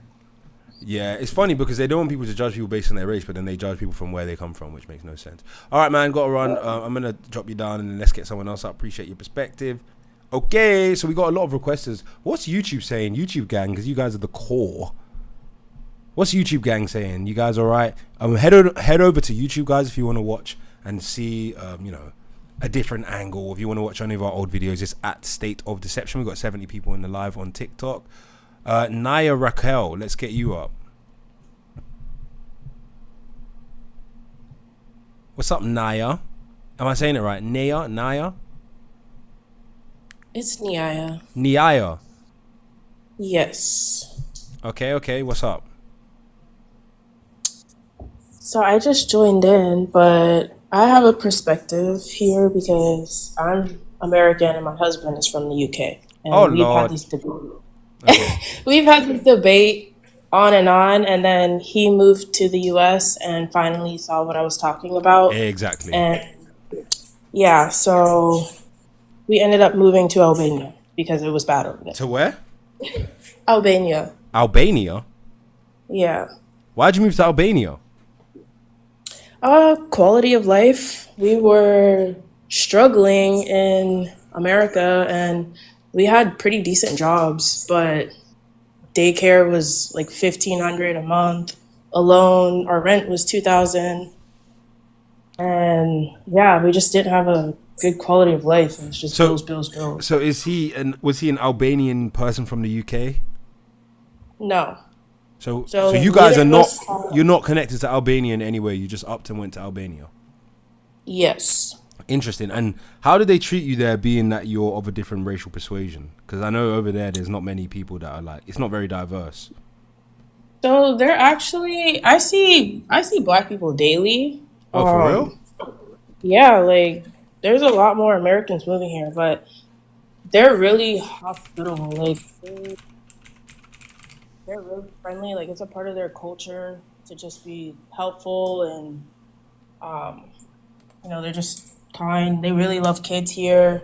In America, I feel like kids are just, everybody hates kids. Like if your kids cry, If your kid's crying, they're looking at you with a stink face. Yeah, and But they're probably eating some really bad food, so it's making them like act crazy and stuff. that too. My hair and my nails have grown out so much since moving here, and my nails have never grown out. So Interesting. definitely the food was way better. But what just made you go like, you know what? We're just gonna go and just pick Albania. Like, was there something about Albania that you're like, no, this is the spot for us? So we looked into a few different countries. Like we looked into Thailand, we looked into Spain, Greece. But Americans, a lot of people don't know this, but we actually get a year visa free here. So we literally just showed up with our bags, moved in, got a lease for a year. That was it. And what do you do there to earn money? Like, are you even able to earn money out there? Yeah, so the salary here is lower, which is ironic because we were making more money in America, obviously, but struggling. And here we're making a lot less money, but we have a better quality of life. But what do you do like to earn money? Do you have a business or something? So I work in tech support, and my husband's a cook. He's a mechanic by trade. But we also started a business recently helping Americans move to Albania. So that's cool. we're kind of working. But do they speak English there? Like, how are you working in Albania in a country where they don't speak English? My job is it's online, so they needed English speakers. Oh, interesting. Yeah. So they hired me, but that's pretty cool. They speak pretty. Like the younger generation here speaks pretty good English. Like I've had no problems like communicating at all. But are you gonna learn Albanian? Yeah, I already know a little bit. So tell me something in Albanian. Like, where you at with it? Like, what can you say in Albanian? Yeah, it's gonna sound so bad, but person dead, yeah. Hello. Okay. Popsums. Okay. Goodbye. See Yenny, how are you? Like just introduction, basic. Let me see what I got. Hold on. What's this? I haven't experienced Nice any to meet racism you. Here. Like I was talking to my daughter's pediatrician, Me vjen and mire she was që telling unë me njohem. how her other American clients, like we collectively have like American PTSD is so real because we're here and Albania is actually extremely safe, believe it or not. Hold up. What state are you from? I'm from Florida. Okay. Yeah, sorry, carry on. Yeah, I was just saying like it's extremely safe here, and like American PTSD is real because, you know, you walk around and like you get paranoid sometimes because of just the trauma and stuff that, you know, we don't realize we're going through in America. But once you get out, things are just completely different. You have no reason, like, obviously you should still be aware, but what kind of weather are you talking about? Like, someone said PTSD. Did you serve with me and my brothers? What is it? Did you serve with me and my brothers in a combat zone? No, don't make fun of PTSD. I've got PTSD too. Sorry, go on, mate. You were saying, yeah. What gives you PTSD from being in America? just the crime. Like when you have kids, you have to worry about schools getting shot up. Like my brother and sister, they've had bomb threats and just dumb warnings at least 3 times this year alone. What? And it's just like things like that. Are you from the hood? No, I lived in I guess you could call it the suburbs, if you know where Stuart, Florida is. Stuart, Florida. It's a county, like what part are you in? Are you in like northern Florida or like South Florida? Oh, so you're in South Florida. So let's have a look, because I know a little bit about South Florida, just a little bit. Stuart, Florida. Let's see where this place looks nice. What the hell? Like you got the water right there. Oh, I know where this is. So, oh yeah, I know where you are. So this is a good part of Florida to live, though. This is like, so you're north of like Fort Lauderdale, Palm Beach area, going up to like Vero Beach. Man, there's so many like events in this part of Florida, like in the summer and when it's not hurricane season and stuff as well. So you moved from like a really decent place. Yep. And you were traumatized by being possibly in like quite an up and coming and I'd say one of the best places to live, maybe in the USA. I don't know, like, Yeah, it what was it's like, really expensive, but just crime started going up a lot over the years, and like crazy crimes, like kids killing their parents and like just crazy things. But yeah. You know them Albanians, they don't play though as well, man. You don't want to get on the wrong side of the Albanians. Yeah, I feel like when you actually talk to them and stuff, like those kind of Albanians, they leave and they actually go to the UK. Like there's documentaries on it. Yeah, I for seen the drug trafficking and stuff. Like they, I feel like they're all out of Albania. Of the actual country, yeah. Yeah, and that's why people give Albania the rap, because the ones outside that they're meeting, like, you know. Now that makes sense. You know, next year, I'm sure there's stuff going on. I might start visiting some of these places because I have like a converted bus, so I technically could just drive to Albania, like, or Bulgaria, like all of these places, Southern Europe. I could just drive to them and just chill in the bus with my little kids and that. But yeah, I hear you. All right, thanks for your perspective, though. We got a couple people waiting to join. I appreciate you telling your little story on the live. I'm actually kind of surprised that that you didn't like where you were at in Florida, because that's like a place that I would actually consider visiting. But I guess you said the crime. Should we see the crime rate? What's the crime rate there? Let's see if it's higher than like London or something like that. Stewart, Florida crime rate. Relatively safe city with a moderate crime rate, it says. One of the best small towns to visit in the United States. Huh. Go figure. I don't know, man. Like, the crime didn't seem that bad on the stats. UK is boring inside. Oh, don't be so mean. What's up, Adam? Mike says crime rate is lower than the US. Yeah, I heard that, actually. Scotland is the best part of the UK, but America has Donald Trump, so you are better off. Was that a good Scottish accent? Scotland? Scottish? Jordan said, I've been there for 3 months. I would never want to visit again. Yeah, the UK is a low-key dookie. It depends what time of year you go. If you go to the UK in summer, can you do a Scouse accent? Chicken? I can try and do a Scouse accent, man, but I'm not really that good. I'm not really that good at doing a Scouse accent. That's the best I can really do, lad. That's the best Scouse accent I can do, lad. What was I saying? Why do you think everyone focuses on the US? I just think, okay, one thing about the US here is, even if you get metrics where it's like, okay, it's not better for this reason, it's not better for that reason, it's the littest place in the world. Like, if you want to be where things is happening at, like, that's the littest place. So that's what everyone talks about. It's like the popular kid. So when it's the popular kid, some people are going to hate them, some people are going to love them, but they're the popular kid. You know what I mean? Jackie B smokes while Guan. We got 4 people viewing on YouTube. I noticed the YouTube is slowly creeping up. Guys, keep running up the YouTube. Subscribe to us on YouTube at State of Deception. We're going to start doing other video releases and all of that. So stick around. What's up, Jackie? Yo, what's going on, man? I've been popping in and out of your streams for quite a while now, and I wanted to talk to you a little bit about this prompt you've had for a while. Right. I'm from England. I'm from up near Leeds, Bradford. Yeah. And I joined Twitter 3 years ago, and I met my wife, who's from the US. Oh, interesting. And I'm here now in the US. I've lived in the US for 3 years now. What state? I've come from Boston, in Massachusetts. Oh, I think we already spoke before, and you were talking about you had a health problem. And then, yeah. So we spoke like 3 times. Yeah, well, that health problem just got cured.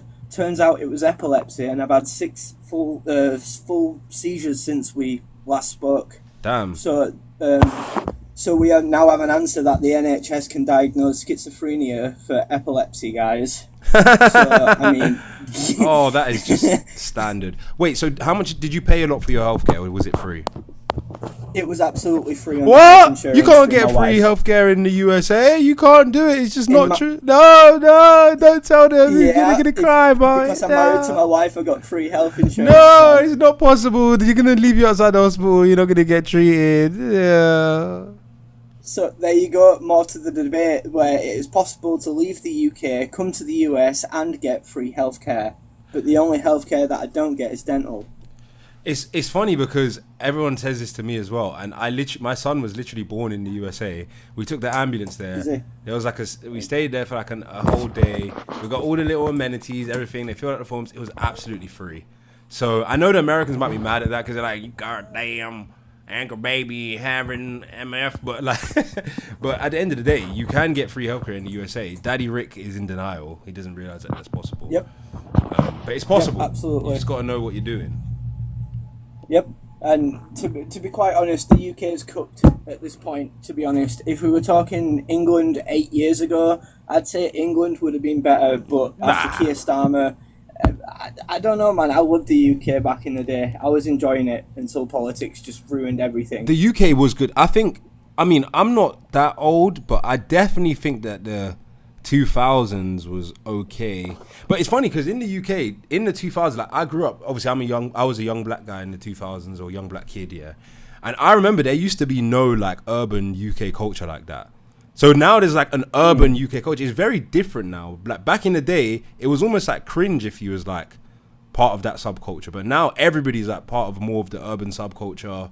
Like I think the UK's changed a lot in 20 years. It's changed more than the USA has changed for sure.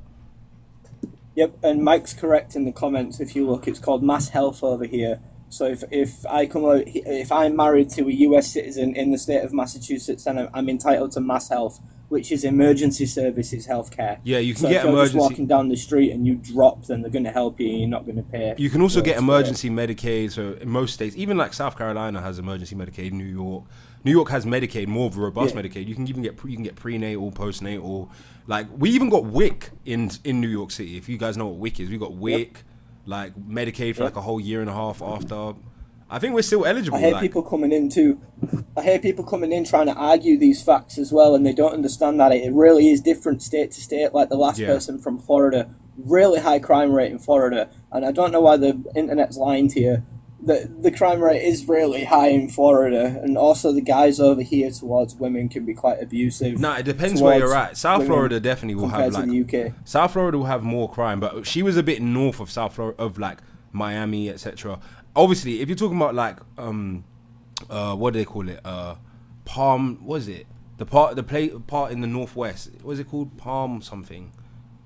Is it? It's not Palm Beach. Hold on. Palm Springs. No. Let me get it. Let me get what I'm talking about. Hold up. Panama. No. Is it Panama City Beach? Panama City Beach. Is that what I'm thinking of? There's a place that's like really wealthy. Is it? And there's West Palm Beach as well. So there's places in Florida that don't have like that high crime. But yeah, the crime is high in certain places in Florida, Maine, Pensacola. It really does depend on where. It depends, man. I think men are a lot more like sexist towards women over here, and the racism is a lot higher. So like, if you want a more peaceful life, in Florida, just or in America in general, sociologically, I think men are a bit more sexist towards women sociologically over here than they are in England. Yeah, probably. I think there's a lot. I think it's just different. It's just different. There's more of like, I don't know, because I think a US male is more likely to be like, oh, he wants to provide for his girl. If you talk bad about my girl, I'm gonna kick your butt or whatever. So it's sexist in a way, but it's also more female protective in a way. It's like both things are true at the same time. Where the UK is more peaceful, where the racism's higher over here, which sucks. Have you experienced that? Like, because you sound white. I am white. Yeah, I've seen it with my own eyes. So what did the you racism see? Is a lot higher over you saw here. someone say like, "Get out of here, neighbor." Is that what you heard? A lot worse than that. Specifically, I've walked around New York. I've seen it with my own eyes. I've walked around different states, southern states. For black people specifically, it's very, very racist over here in a lot of different areas that might be talked around in different ways. That's interesting because I've been to the US so many times and I've stayed there for so long and I've not experienced anything like that. If anything, I felt like I was treated better. Interesting. Where did you visit? I've been to New York, Florida, nice, Chicago. There's some pretty left and right states. Pennsylvania. been to a couple. Mexicans specifically, yeah. I've seen a lot of racism towards Mexicans as well. That last comment, yeah. Hey, fool, man! Don't be talking about a Mexican like that. Don't be talking about those chicos like if that. You want to invite someone else up, you can do, man. Because my wife just woke up and I've got some things to do. That's right, but bro. It's good to chat again, bro. Alright, bro. Good chatting. Good chatting. Yeah, I love Mexico as well. I've been to Mexico a lot of times, as well, like 5 times. I walked around London, seen some pretty questionable things. Yeah, London's a bit of a doozy. Let's get someone else up. I want to get someone up, the kind of person up who I think is going to oh, wait. Okay, all of the requests. You've got one request. So, guys, tap the screen to like the live as well. Boost us and watch us also on YouTube. We're streaming at State of Deception. You can search us up on YouTube and watch on YouTube. What's up? Is there an age limit? Yes. How old are you? Oh, I'm 17. Just be quick and say what you want to say. I was just going to say that USA are allowing guns and they're not in the UK, so. Yeah, okay. Sorry, you're too young, man. We need people who got a fully developed brain if you want to talk to me, Holmes. What's up, Amino? Prometheus on YouTube says maybe your lifestyle has you scared. Yeah, a lot of people in UK kind of shook. Like, oh my God, I'm scared. What about this? What about that? What about this? And what about that? What's up, Amino? Hello, can you hear me? Yeah. Yeah, okay, great. I just wanted to say what makes you feel like America is better than the UK. I'm just like a freedom-loving person. I want to be able to do what I want, buy some land, kick back, shoot some guns, hunt some food. America. Yeah. Okay, so you're not serious then, because America is the only developed country where women, for example, don't have the right to health care. Trump saying he's trying to deport Native Americans, that's their country. It's the only country where race literally affects absolutely everything. Really? It's the only developed countries where everyone walks around freely with guns. America definitely does not have a better living quality than the UK. So you said it's the only country where race affects everything? It's to the degree that it does in America, yeah. Have you heard of India? The only developed country. India is not a developed country. India is a third world country. The Indians might debate you on that, but so you think... The Indians can debate all they want, but it's a third world country. So you think that in the so-called first world, as you put it, the United States is the only country that's racist? Not the only one that's racist. All countries have racist people, but it's the only one where race affects absolutely everything in everyone's daily life to the degree that it does in America. Have you heard of Poland? Yeah, I've heard of Poland. Do you think USA is more or less racist than Poland? I'm not saying that the USA is the most racist country. I'm saying race affects absolute most things in a daily life. Like how? For example, when you're applying to colleges or jobs in America, you're not judged off only your skills and such things, but you're also judged on by your race. Yeah, because you're more likely to get hired, right? If you're applying for a university and if you're like an African American, you're more likely to get it. Essentially, yeah. It's not like yeah. So you're saying like it matters because some people get privileges that other people don't? Not because somebody will get the privilege, but it's because I don't get why race should be that relevant, because it's a very relevant thing in America, but in other countries. I think it's relevant everywhere in the world, though. It is, but not to the degree that I think it's more relevant. Like, I know you said first world, but like there's many places like a lot of the things you're describing might apply in Brazil. If you go to Argentina, Uruguay, you'll be treated different based on your race. Everywhere in Africa, pretty much, you're going to be. You can be treated based on your Middle East. You get treated differently based on your race everywhere. Yeah. But what I'm saying so why are you focused on USA when it comes to race? But what I'm saying is, not just everyday life, but also in professional life, race affects so much many more things in the and now we're talking about the UK and America. It does way more in America, and it's not beneficial. Well, I think the same things that you're saying apply in pretty much exactly the same way to the UK. I don't know how you would quantify it. Okay, if we move on from race, the UK is not deporting citizens just because legal citizens just because they're immigrants. The UK is not denying women the right. Can you name a citizen, a US citizen that was deported? Like just one. I can't name one, but Trump has passed the policy. So how can you say that that's happening if you can't even name a case? Trump has passed a policy where he deports even born in America immigrants. What's the name? What's the name of this policy? I forgot the name. I forgot the name. So you're saying that the policy exists, but you don't know if the policy actually does exist. You know that it exists. You can search it up. It doesn't exist. It doesn't exist. It does. You realise that I've actually gone through the entire list of all Trump's executive orders, and I know for a fact that that policy doesn't exist. All right then. I mean, tell me. Why don't you look it up, and then you can tell us the name of the policy? I can go look it up right now if you want to. You're saying that there's a policy that allows Trump to deport U.S. citizens. If you're born in America, you're automatically a citizen, but your parents are immigrants, and he's deporting those people that are born in America. No, that case was illegal immigrants that were deported, and they had kids, and then their kids went with them because they didn't want to leave their kids in the United States when they got deported. Are their kids not legal? And are their kids not citizens? Yeah, their kids are citizens, but they weren't, so that's why they got deported, and then they decided to take their kids with them, obviously. Even that is absurd. How are you going to deport? Absurd? How are you going to deport parents of American citizens? Because they came into the country illegally. That's why they got deported. So you're expecting... No, but you're literally making them leave. Bro, they got deported because they came in the country. Do you think the UK doesn't deport people that come into the country illegally? Every country does that. But the UK doesn't to the degree that America does. Yeah, it does. If you come into the UK, most people that came into the UK illegally were returned back either voluntarily or forcibly last year. Did you not know that? I did not know that.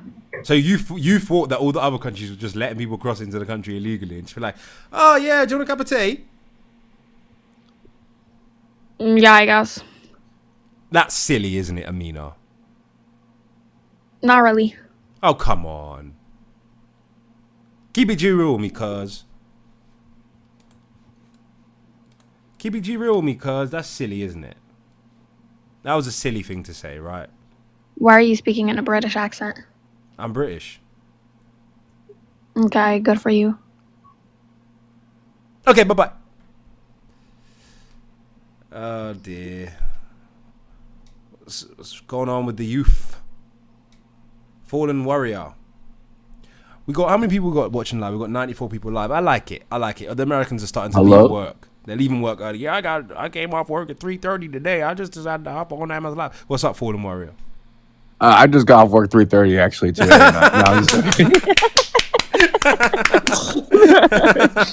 No, I have to say, Amelia, what her name is, Amelia. She is the example of the brainwashed, dumb people that do not see anything going on. I've met 2 people from UK, and they've all said the same thing, not knowing each other. Yeah, everybody says the same thing. The UK's filled with NPCs. Like, this is what I'm trying to combat with this whole discussion. Because, to be honest, this discussion is not me trying to ask. Bash on the UK. It's not. It is actually me. It's not bashing. It's like I'm not trying to kiss America's ass. I'm just trying to show people how delusional people in the UK actually are. Because obviously my daughter was killed by the NHS in the UK, and then they covered it up. And it's like I tell my story and stuff, and then it's like people are literally delusional. Like, I don't know how to describe. It's like everyone's like a brainwashed robot. So they don't know what's going on. So then I'm telling them, like, guys, the healthcare system done this. Is not right. This country's not what you think. We don't have free speech and stuff. And then people were just like, no, you're wrong. Would you rather be America? I'm like, yes, I'd rather be America. Like, what do you mean? Like, if we had Kamala, we'd be at your level. Like, I'm not trying to say anything bad, but we'd be right there with you.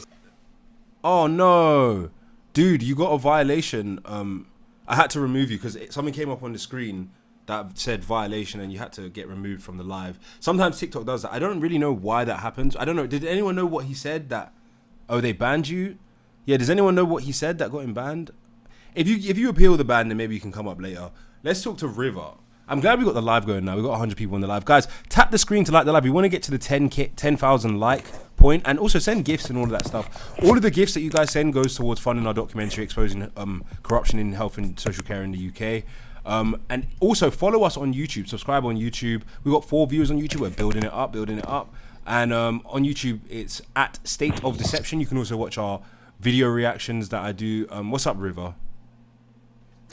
Yo, hi. How you doing? I'm good, you? I'm good. Where you from? Kent. Okay, UK. not bad place. What's up? Like, what do you want to Yeah, add to the I discussion? don't know.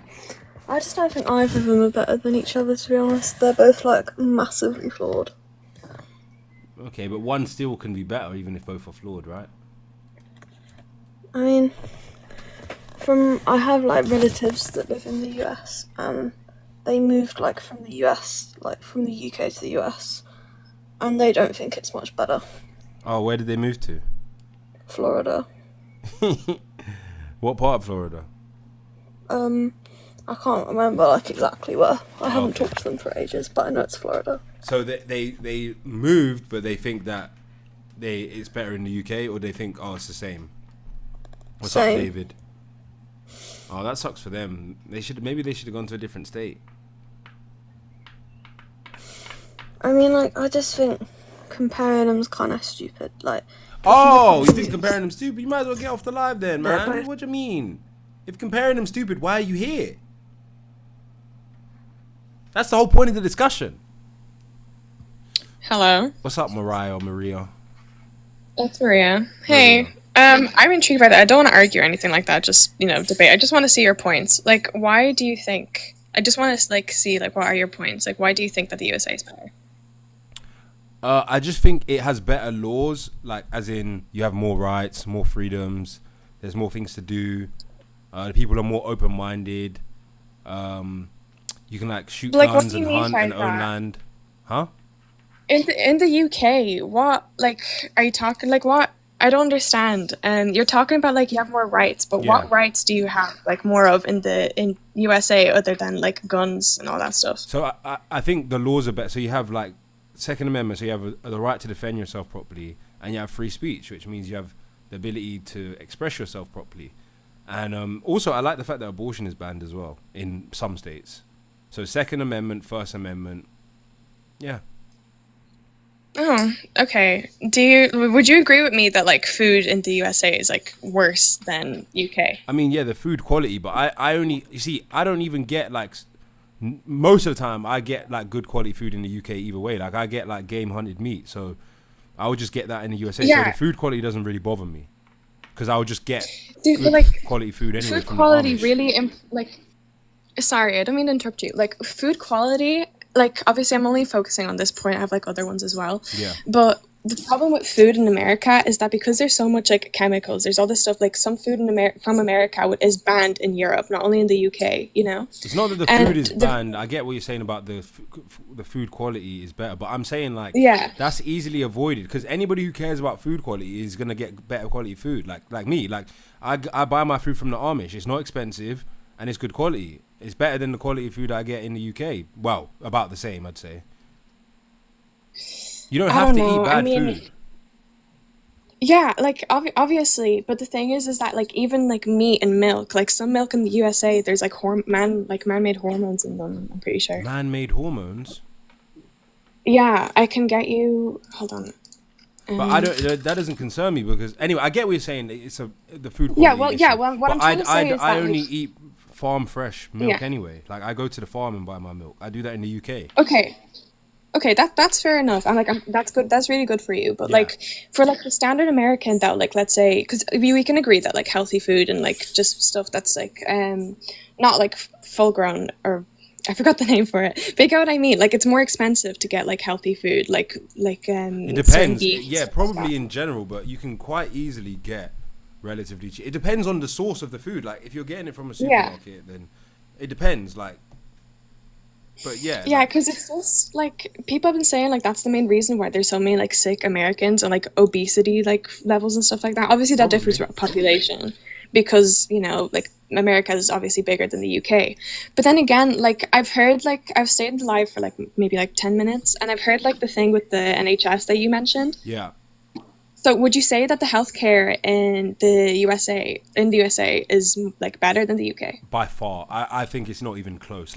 That's probably because a lot of people think that the US healthcare is really bad, And I think that's one of the main things. Other than, I'd say that's third. I'd say free speech, number one. Second Amendment, maybe number two. Or maybe even Second Amendment, number one. And then third, I'd say, is the healthcare is so much better. I mean, like, I don't know, because the health, I'm pretty sure that, like, life expectancy in the UK is about, like, a year better than USA. And I know it doesn't, like, you know, like, mean a lot, but it does when you look into, like, the medical way of it. Obviously, it's also, like, the person's way of life and stuff like that, which is fine. But have you ever heard of those stories about where Americans, they would rather, like, literally drive to a hospital if they've been shot than call an ambulance because it's so expensive? Yeah, but that's not, like, really a thing. Like, maybe it is, maybe it isn't. Like, to the point where it's probably happened where someone's like, oh, I'd rather drive. But it's also possible that you can just get if you can't afford an ambulance, you can get it through Medicaid. So no one that's dying is like, oh my God, don't get the ambulance. They're saying, haven't you seen those videos of like the basketball people being like, call the ambulance? They're not going over, don't call the ambulance. Saying, call the ambulance. Yeah, I get you. Yeah, I mean, that's fair enough. It's just that I'm thinking, because obviously this is the same for the UK, but obviously if you go into private insurance for the USA, like you get, like you're only really seen if you have private insurance. This is like a population issue as well with the USA, so I can't really argue against that. But it's just people would say that like you're more likely to get seen in private in America than in the UK. Have you got a car? No, I don't. Oh, so you never had a car? Like you never got car insurance before? No, see, I'm like doing my studies and stuff like that, so I'm more going by bus, like public transport. It's basically just like that. It's very easy. I remember before I got car insurance, I used to think it was like really difficult and complicated, and then when I did it, I was like, oh, what I have to do is fill out a form and pay like $100, and then it's just a monthly $100. Oh, but doesn't health insurance in America cost a lot? Depends what you consider a lot. Like percentage-wise, out of a person's salary, the average salary is not a lot, and you can get less coverage and then get worse insurance, or you can pay more and get better insurance. Like there's a range. You can get insurance for like $4,000 a year, or you can get insurance for like $10,000 a year. Oh. Or you can just like, fug it out. Because I'm looking at like I just like did like a quick search there. Like in the UK, like the monthly cost would be like around £79. That'd be like what, €81 or sorry, $81 or something like that. For private health insurance, you mean? Yeah, for private health insurance. Yeah. And in the USA, it's cost of health insurance for a single person in group plans was around $703. $703. And the annual cost is $7,000, but then that means it's less than $7,000. It's about it's $7,000 something when you factor in tax contribution towards healthcare and out of pocket expenses. It's about $7,000 on average. Average monthly cost of private health insurance in the UK. Depending, couples of families typically have monthly higher premiums. So. Yeah, private insurance seems to be cheaper in the UK by a lot. Yeah, because it's just that like maybe like we've experienced the same thing. Like I live in Ireland, right? So I can kind of speak for the UK, but like our what's it called? Hold up a sec. It says £50. Actually, this is everywhere. Like it says it's when you go public. £50 a month. So Bupa, sorry to interrupt you. Bupa, £50 a month. It's okay. So that's like what, £500 a year or something, £700 a year. I might sign up for that right now. Sorry, go on. I interrupted you crazy there.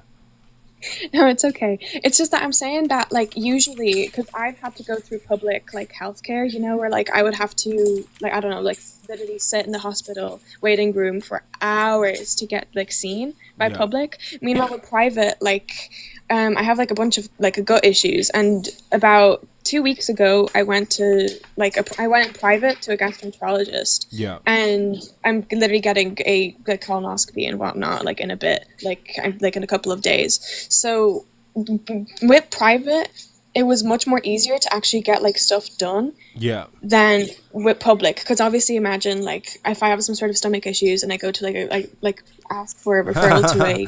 You end up getting diagnosed with, like, fabricated induced illness syndrome or something like that. Honestly, I just hope it's IBS.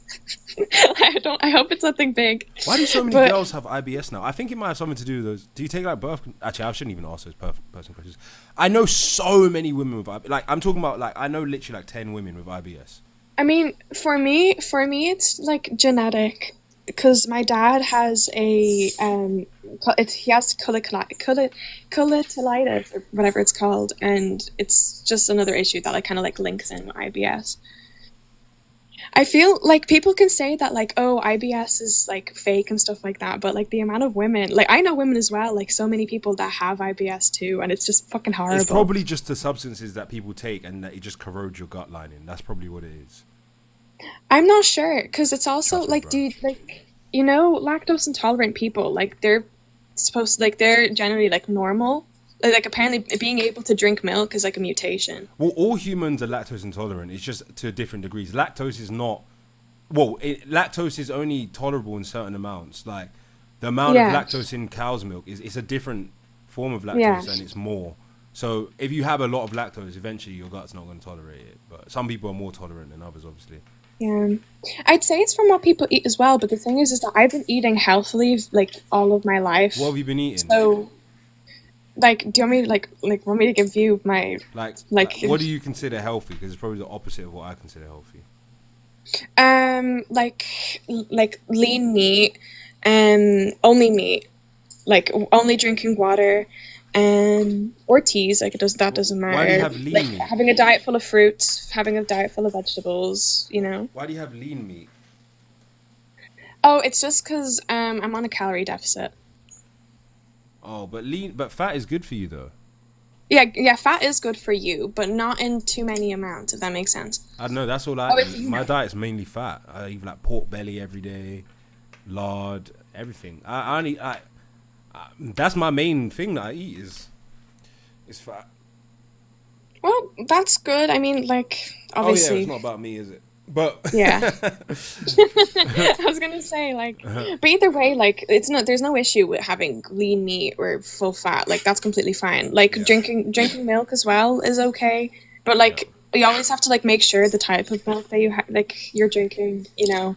Yeah, I'll drink like raw goat's milk. Yeah, that's mainly sometimes like raw cow's what milk. I think I prefer healthy raw is. goat's milk.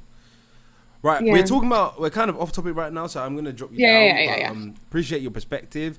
Let's keep the live moving. Let's keep on rolling. Oh yeah, this thing called life, just keep on going. If you want to leave, go ahead and leave. Cause one thing that I found out, you can't have one woman, gotta have three. One woman just to hold me down, one woman just to lift me up. Oh yeah, and I gotta at least have one woman on the side that really don't give Oh, Chapper's back. What's up, bro? Hello? What's up? I got banned. I was the one who got banned for saying the word. Kamala. Kumila. You know, like, so anyways, like I said, you are completely right. Like, I randomly, you know, met two people from the UK. They both said the same thing, and they don't even know each other. Okay, first off, is it true? And I know it's true. Y'all banned samurai swords? Oh man, you think that's bad? We banned knuckle dusters, pepper spray, tasers, samurai swords. In fact, if you have a penknife on you, and like literally a penknife, and then a police officer says, "Hi AC, what's up?" and a police officer says, "Why are you carrying that penknife around?" and if you say it's to defend myself, you can be arrested. Yeah, okay. And then one of them that was talking to me was like, I can go to, he said to me right now, he goes, he agrees with everything. He's kind of happy the way USA has turned and didn't go for the K word. He was like, I could get arrested right now saying all this. And I'm like, for real? He goes, yeah, if you would report me, I could actually go to get arrested. Yeah, you can definitely get arrested for crazy stuff in the UK. Like freedom of speech is gone. I mean, we haven't had freedom of speech in the UK for a long time. It's not just gone. Incitement of racial hatred is from like 1989, and that's you know, it's just more people know about it now. Like I used to all go on like online forums and stuff growing up, and people been talking about this. It's only that popular now that people realize like UK has no free speech, but we've been online people chronically online people like myself. Okay. We've been known. You know, and you know that's already 1 point for the U.S. You know, and I'm like it's like you're saying, everyone's saying, it's not like we're saying like USA is Godland or anything. It's just you know it does have better little angles than the UK, and the other thing is the immigration thing that's popping off. That's insane on you guys' part. Like I think it's what 8 out of 10 now is all natives. I mean, all immigrants. Nah, definitely not. Okay, Definitely not. I mean, in London, you're probably looking. Yeah, at London. In London, you're probably looking at like 40%, maybe 35% native British. Yes. And then you're probably looking at maybe like 55% white British, maybe 60% white British, and then rest of the UK you're looking at like 85 to 90% British. Thank God. I mean, that's what. Thank goodness, because I was hearing like I was hearing some bad stuff. I thought it was fake news for a second. I was like, no way, it's that bad. They're like, yeah. And then the laws, they say it favors. I think they say Muslims now a little. Some places favor the Muslims. Nah. The laws don't favor a certain. I mean, I'd say if I had to say who the law favors in the UK, I would honestly say it's Karens, like YT women. That's my perspective. I don't think it favors men. I don't think it favors Muslims, blacks. I definitely don't think it favors like white males. Like I'd say the group that probably, if you had to do like a hierarchy of who has the most favor, I think it would probably be like white women. Okay. Like, well, shout out to white women. Yeah, in terms of who the like law favors.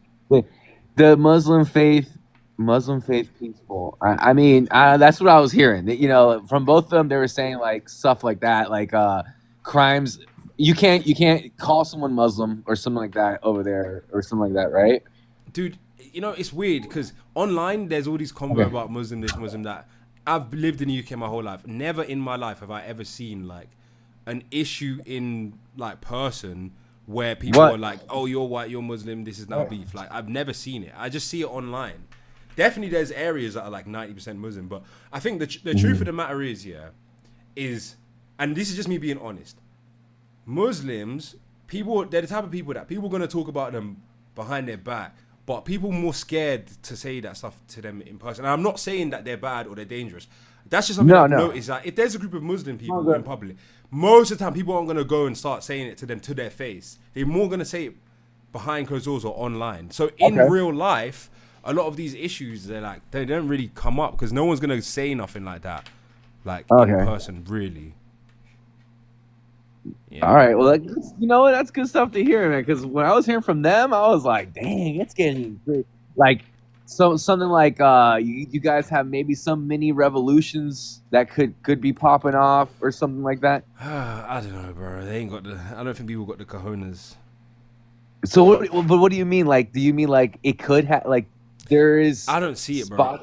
I just don't. You got to remember, like most people in the UK like how things are. Like, don't get it twisted.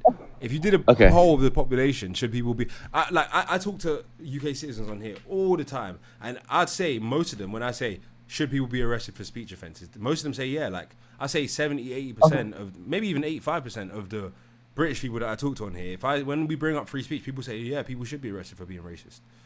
So, like...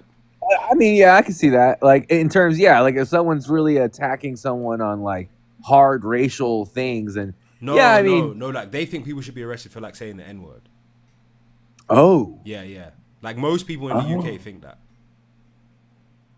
Okay. You know, hey, you know, that's how you say it. That's what they've been with, and if that's how they feel, and I can get with it. You know, just bring me peace. Hell no.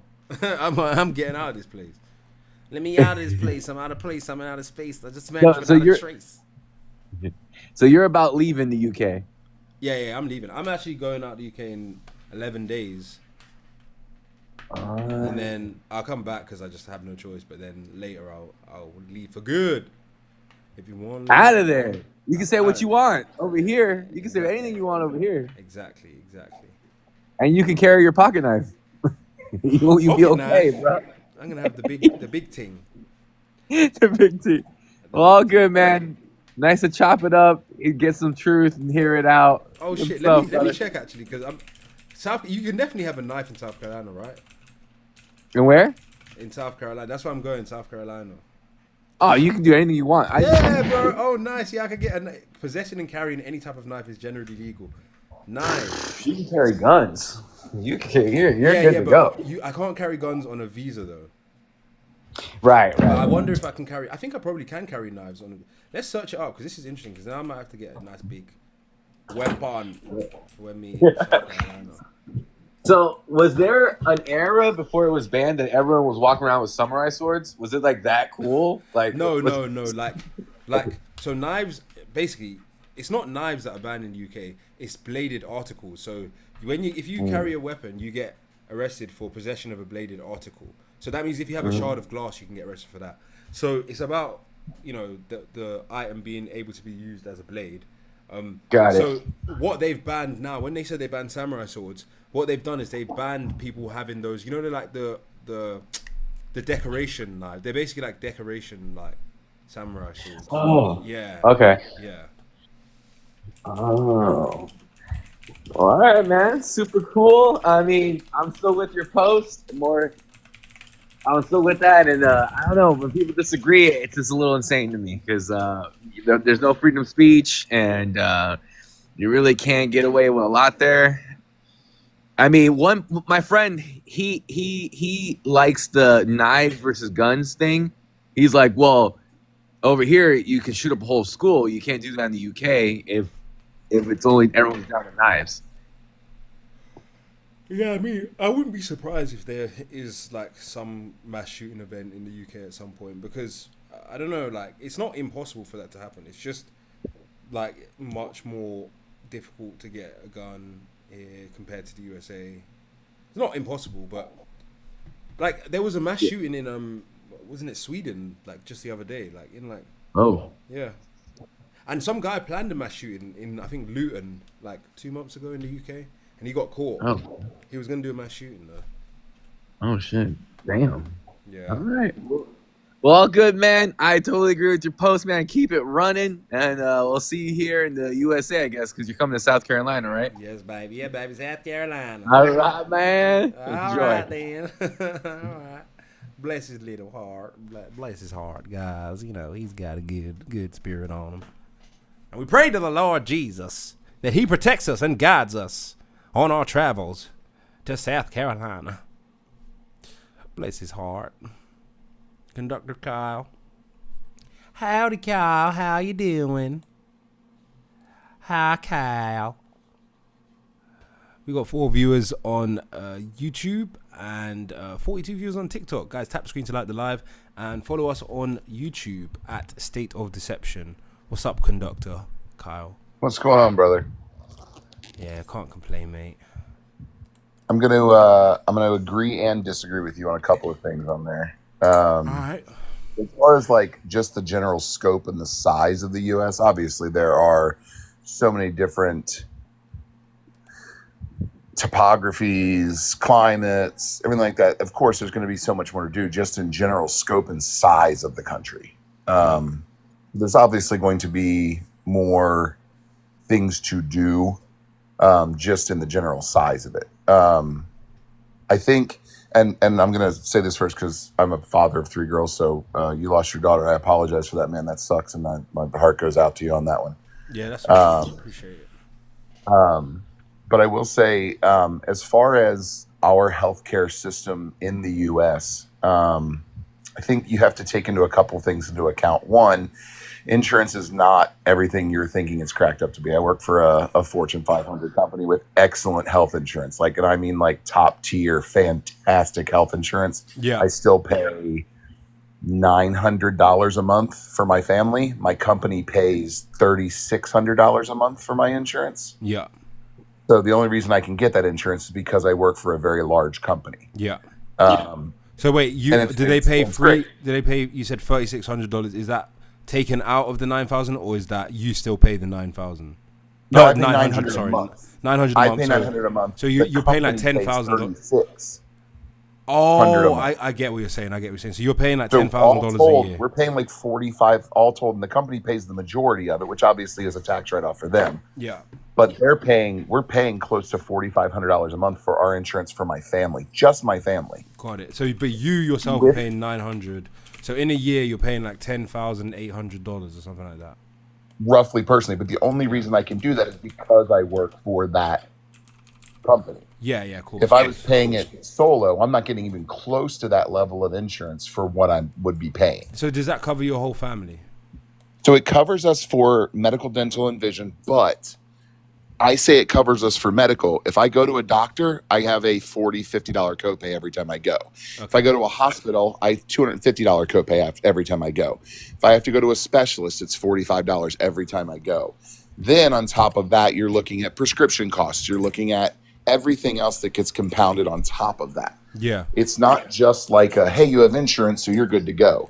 So the other thing you hear, I'm sorry, I don't mean to interrupt you. Go ahead. No, I was going to say, so the average out-of-pocket expenditure for a U.S. citizen is like what, $1,000 in a year? For so, like for example, you've got your insurance premium, but then you've got like the average like deductible. So most people are not paying the full deductible in a year, right? If the average deductible... No, I pay a deductible. I pay a deductible every time I visit a doctor. No, but I'm saying for the whole year, there's an average... So the average deductible in a year for a US citizen is $1,787, right? So I'm saying... That's a deduct... Well, but deductibles are different than copays. Yeah. Because a deductible is something that you're going to pay as far as like my insurance says, I have to pay a $1,500 deductible per person for my account. Mine is actually great. Mine is $200 for my entire policy for my entire family. Okay. But again, I work for a massive company. Okay. And so that's why we get a better rate. So when you... let's put it this way. When you add up everything, how much do you think in an average year your family's paying for healthcare? My personal family, we're probably paying 13 to 15 probably would be my guess. So you guys are really going to like appointments quite often then, probably like 10, 15 times. No. I don't ever go to the doctor. So my kids do. They have some stuff with like ADHD and stuff like that. And so like they go see specialists every couple of months. But I mean, you're talking about, it's not just, it's well visits, it's dental appointments, it's cleanings, it's all of these things are all compounded and rolled into there. So it's not just like a flat rate. So you're paying a lot more than you think it is. The other thing is here in the US, because it's all privatized healthcare, the thing that you run into that's a problem is that when you get into, say for instance, like I just turned 45, so I had to get a colonoscopy done because that's the age I am and that's what I have to do. So I had to make an appointment with my doctor. That was a copay. That doctor then referred me to a gastroenterologist, which was a copay, but also a specialist copay. And that's $45. Yeah. I go see that gastroenterologist, and then they say, hey, we're going to now schedule you for your colonoscopy. So now I'm 3 doctors in. I also had to wait 3 months to get into the gastroenterologist and another 4 months to get the colonoscopy scheduled. Yeah. This is all privatized health insurance. And then when I went in and did the colonoscopy, it's an outpatient thing. So yes, my insurance covers most of it, but I still had a $400 bill. Yeah. So one thing you kind of already broke down the fact that you think you're paying about $15,000 a year for your family. And both you and your wife, does both of you work? I work 2 jobs. She stays home and homeschools our kids. So how many people does this cover? Is it like it's covering like 4 or 5 people? My wife and I and our 3 daughters. So this is covering 5 people. So technically, but you also have to factor in as far as cost goes. If I didn't have the job with the company that I have, you're looking at another $3,600 a month. You're looking at another $40 plus grand. I'm just talking about you, like your out of pocket, your scenario. So you're basically saying like $3,000 per person per year is what you're paying, pretty much, right? Say again. I'm sorry. So you're basically saying you're paying like your family's basically there's $3,000 in expenses per person per year for healthcare. I mean, it may be that much. Like I said, I don't go to the doctor ever. No, yeah. But what I'm saying is, I personally don't go to the doctor very often. On average, I'm saying on average. If you, yeah, I mean, if you're Yeah. if you're figuring it out per person out of the like our out of pocket expense, it's probably roughly around that. I don't know exactly what it would cost with like all of the co-pays and everything, but yeah. Okay.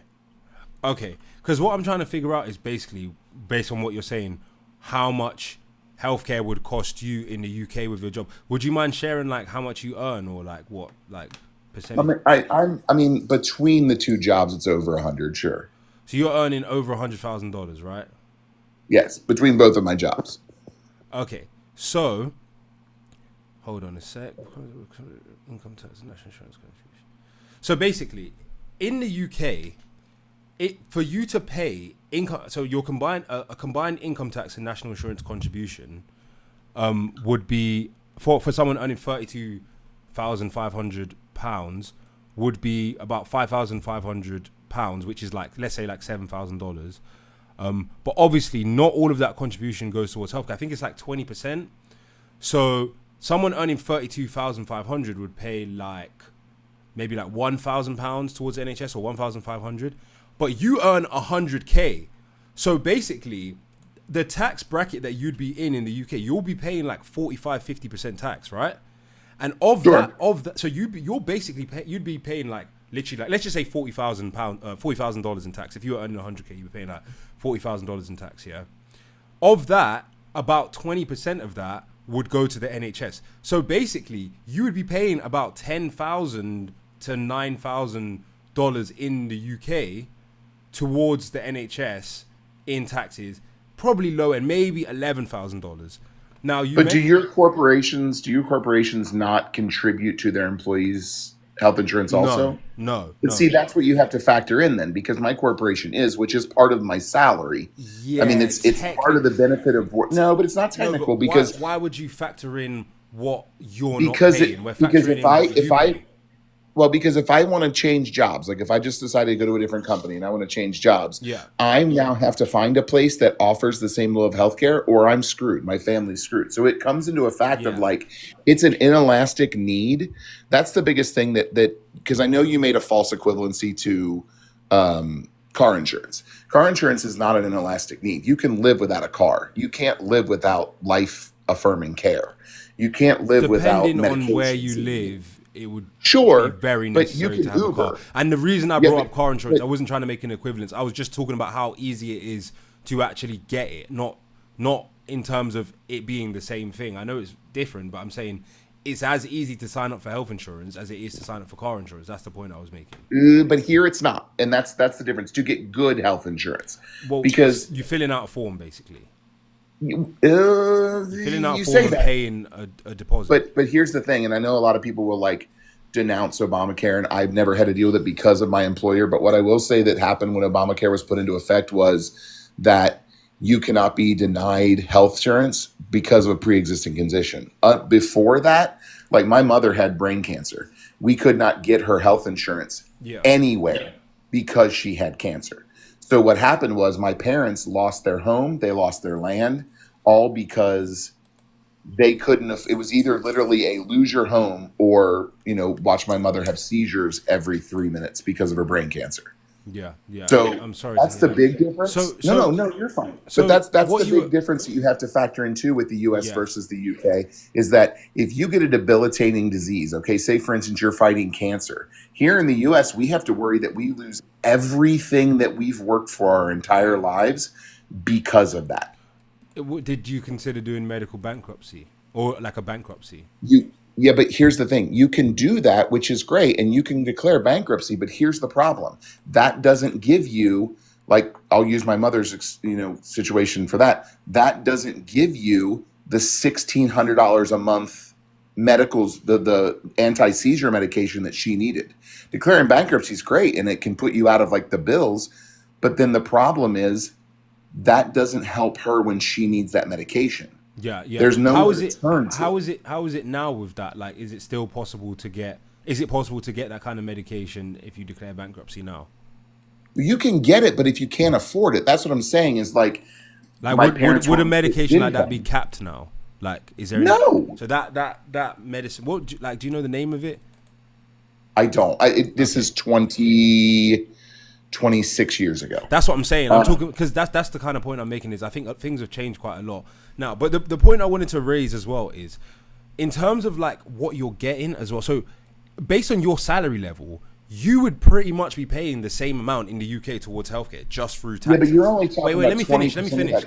I'm sorry. I apologize. I didn't interrupt you. You would basically be paying the same amount in healthcare in the UK towards the NHS, right? The difference is you wouldn't get dental. You would get a way lower quality of insurance, and based on, I mean, obviously your family would get technically free healthcare, but none of them would get that quality healthcare either. You'd get NHS quality healthcare, which is not going to be anywhere near what you're getting in the USA. So yeah, at a lower income level, it's better to rely on the NHS because it seems to be free, right? But for someone like yourself, you're actually better off having private health insurance than having what the UK would offer you. I would say that so going into like talking about like negotiating price, right? So the problem with completely having nothing but, like, for instance, in the US, the people who get the best prices on medications or the cost of, say, like a replacement knee, the people who are getting the best prices on that when they get that stuff done are people who are on Medicare or Medicaid. The reason for that is because they have a much better chance to have negotiating power. They're going to say, we're going to be providing all of these people on Medicare and Medicaid with these. I'm stealing this from John Green. He did a video on it years ago, but the concept is that we're going to provide all these hips for people who need replacement hips. So we're going to offer you this much person who makes the artificial hips, but you better make them good and you better make them cheap because you're getting this massive contract. Here in the US, because we have privatized healthcare, they don't have that negotiating power. So we pay exorbitant amounts of money because we don't have that type of negotiating power. Now, I'm not saying that it needs to be a completely full, fleshed out, all socialism healthcare, but I think that a basic healthcare for anyone in a country is a silly thing that we should not be able to have. When I was an undergraduate and grad school, I had no health insurance because I couldn't afford it. Yeah. Don't you think though as well that another reason why the prices are so exorbitant, is that the word? Exorbitant, but yeah. Yeah, is that the US healthcare system has there's the best medical research in the world. No, that's not right. It's not. Honestly, hold on. So the United States contributes towards 40% of medical research in the world. So obviously, and then medical technology is far superior as well. So these companies that are doing this, they use their lobbying power to get favorable legislation for them that allows them to like have high prices for things because they're putting money towards other things like medical research that they want to get a return on investment on. So they also put money towards political lobbying so that they can hike up prices. Now, I don't like the fact that the prices are hiked up, but I'm saying like it is kind of like, if not for that, the world, not saying that the world would literally suffer, but in terms of United States contribution towards all of these things like medical research, medical technology, the world would suffer. So in other words, you guys are paying for healthcare for everyone, if that makes sense. That's why the price is so high. Yes and no, because here's the flaw in that logic. Okay. The problem that you run into with that is that we pay tax dollars, a high amount of tax dollars. It's one of the largest drags on our government tax money is medical expenses. Isn't it like 4%? And the problem, I think I got the numbers. Hold up. Well, it's not like our military or anything. That's by far way bigger, but yeah. I think I actually have the numbers. Hold up. I did these myself as well. So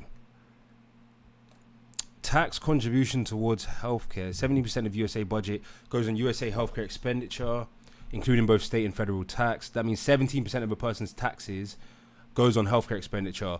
So, but for that, we get zero health coverage.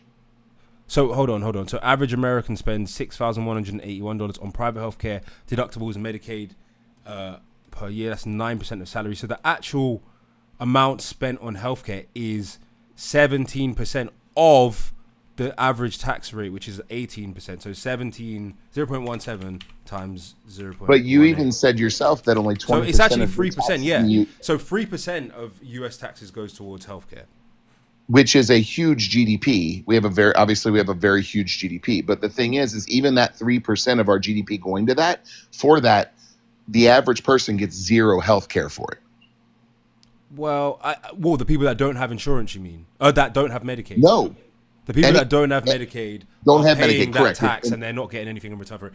Correct. Yeah, We're getting that is nothing for true. it. That is true. And someone else raised that point on this live like a month or so ago, and I said that is one of the best arguments. And I think that it's a fair point. But what do you think that the system can in any way be amended so that there's less wastage somewhere, so that you can improve? Yeah, 100%. Because I feel 100%. like once you start making those steps towards, and I know you said you don't want to totally socialize healthcare system, but once you start making those steps towards, let's just tax a bit more, it's inevitable that eventually it will end up largely socialized. Here is the reason that it is so expensive. And it's, yes, there is medical research, although a lot of tax dollars are sent to universities to create that medical research, which then doesn't belong to the university, it belongs to the government. So that's one thing. But the other thing is that a huge, huge chunk of the money that we waste on medical expenditures and why it's so expensive is because of health insurance companies, because there is so much red tape and so many people working that when my twins were, I have almost 9-year-old twins. When my twins we were first found out we had them, we went to a doctor, and again, I have amazing health coverage. The doctor said, do you want to do a genetic testing to look for any kind of things like that? And I was like, yeah, sure, go for it, as long as it's covered under insurance. The person in the office sent it to a lab that is out of network, which is not my job. I don't do that. Yeah. They at the doctor's office sent it. I got a bill back for $26,000 for a test because someone coded something wrong. So did you have to pay that bill? I fought for, and I'm not joking, 7 months back and forth until it finally got to the point where they're like, we'll just reduce it to $700. So I still had to pay $700 for something that was covered under my insurance, but because someone in the office screwed up, also that doctor's office just stopped taking my calls. The thing is like that's where so much money goes. There's a reason that we have so many there's like administrative inefficiency 100,000%. from the negotiation stuff. Like the reason that there are so many health insurance companies out there in the US where their CEOs are making 30, 40, $50 million bonuses every year. So what do you propose is I'm not saying I can fix the problem. Oh no, fair enough. Because the thing is, for me, I think that the issue is the political lobbying power of the pharmaceutical industry, and I also think that the university, let's say the medical education establishment, I think they also cause a lot of inefficiency, and they also cause prices of things to be hiked up because people want a return on their investments. Like, I've invested all of these years into becoming a doctor. Now I need to have high wages to justify what my student loan 100%. Right? Yeah, So they're causing inflation of the goods and services, and I think that's why I like what Trump's doing with like the America University thing, where he's got like the federal subsidized thing where you can finish the credits using some online, like I think it's called America University or something like that. Because I think that's what needs to happen, is decentralizing healthcare education so that there's less inflation of prices. There's less necessity for people to be like, because all of the doctors that we trained, we need to make a return on them. Now our prices are going to be way higher. There is inflation. There is inefficiency. Insurance companies and pharmaceutical companies have too much lobbying power. But don't you think that can be addressed through legislation without making it more of a socialized system? Because if you do address that, I think that you can solve, like there has been legislation that has been really good in the past 10 years in the US healthcare system, like how they're dealing with medical debt on people's credit records and stuff. And like even some of the things Obama did, like I wasn't a fan of Obama necessarily, but some of the things he did definitely was good in terms of providing more healthcare accessibility. But the question is, do you not think it can be fixed through legislation as opposed to taxation? I don't, and here's why. Okay. The main reason, because what you said just a minute ago is their lobbying power. Yeah. They're not going to cut themselves off at the knees And the problem is that, you know, I'm not sure how it is for getting elected as a member of parliament in the UK or anything, but with us, you basically get elected to Congress, whether it's the Senate or the House. And once you're elected there, you're basically just starting, after your first like 6 months, you're starting campaigning again so you can raise money to get reelected. And so that money talks. And so if, regardless of political party, political affiliation, I'm not even getting into our politics in this country. It's all about where the money goes. And that's one of the biggest things. Very lucid arguments. I like it when people make an argument and then they say, well, I can't solve the issue, because it shows that they've actually thought about boose sides of it. They're not just trying to push an ideological agenda. Do you know what I mean? No, like, you've clearly thought about it the same way I have. And that's not a thing of like UK versus US is better, one's worse, because everybody's going to have their own problems. Everyone's going to have their situations. Like, for instance, I mentioned that I work 2 jobs so that my wife can stay home and homeschool our kids. The reason I do that is because if my children, I don't care if I have to work 90 hours a week. If my children never have to go to school and go through an active shooter drill, I'll work as many hours as I have to. Well, I'm pro homeschooling as well, but not necessarily for that reason. I think it's more just the garbage that you get taught, and it's just so inefficient. And have you considered, like, would you send your kids are young, right? They're like 9. Would you consider sending them to private school when they get older? No, because here's the thing. It doesn't matter. Here in the US, this is something, and I grew up around guns. I shot turkey shoot when I was a kid.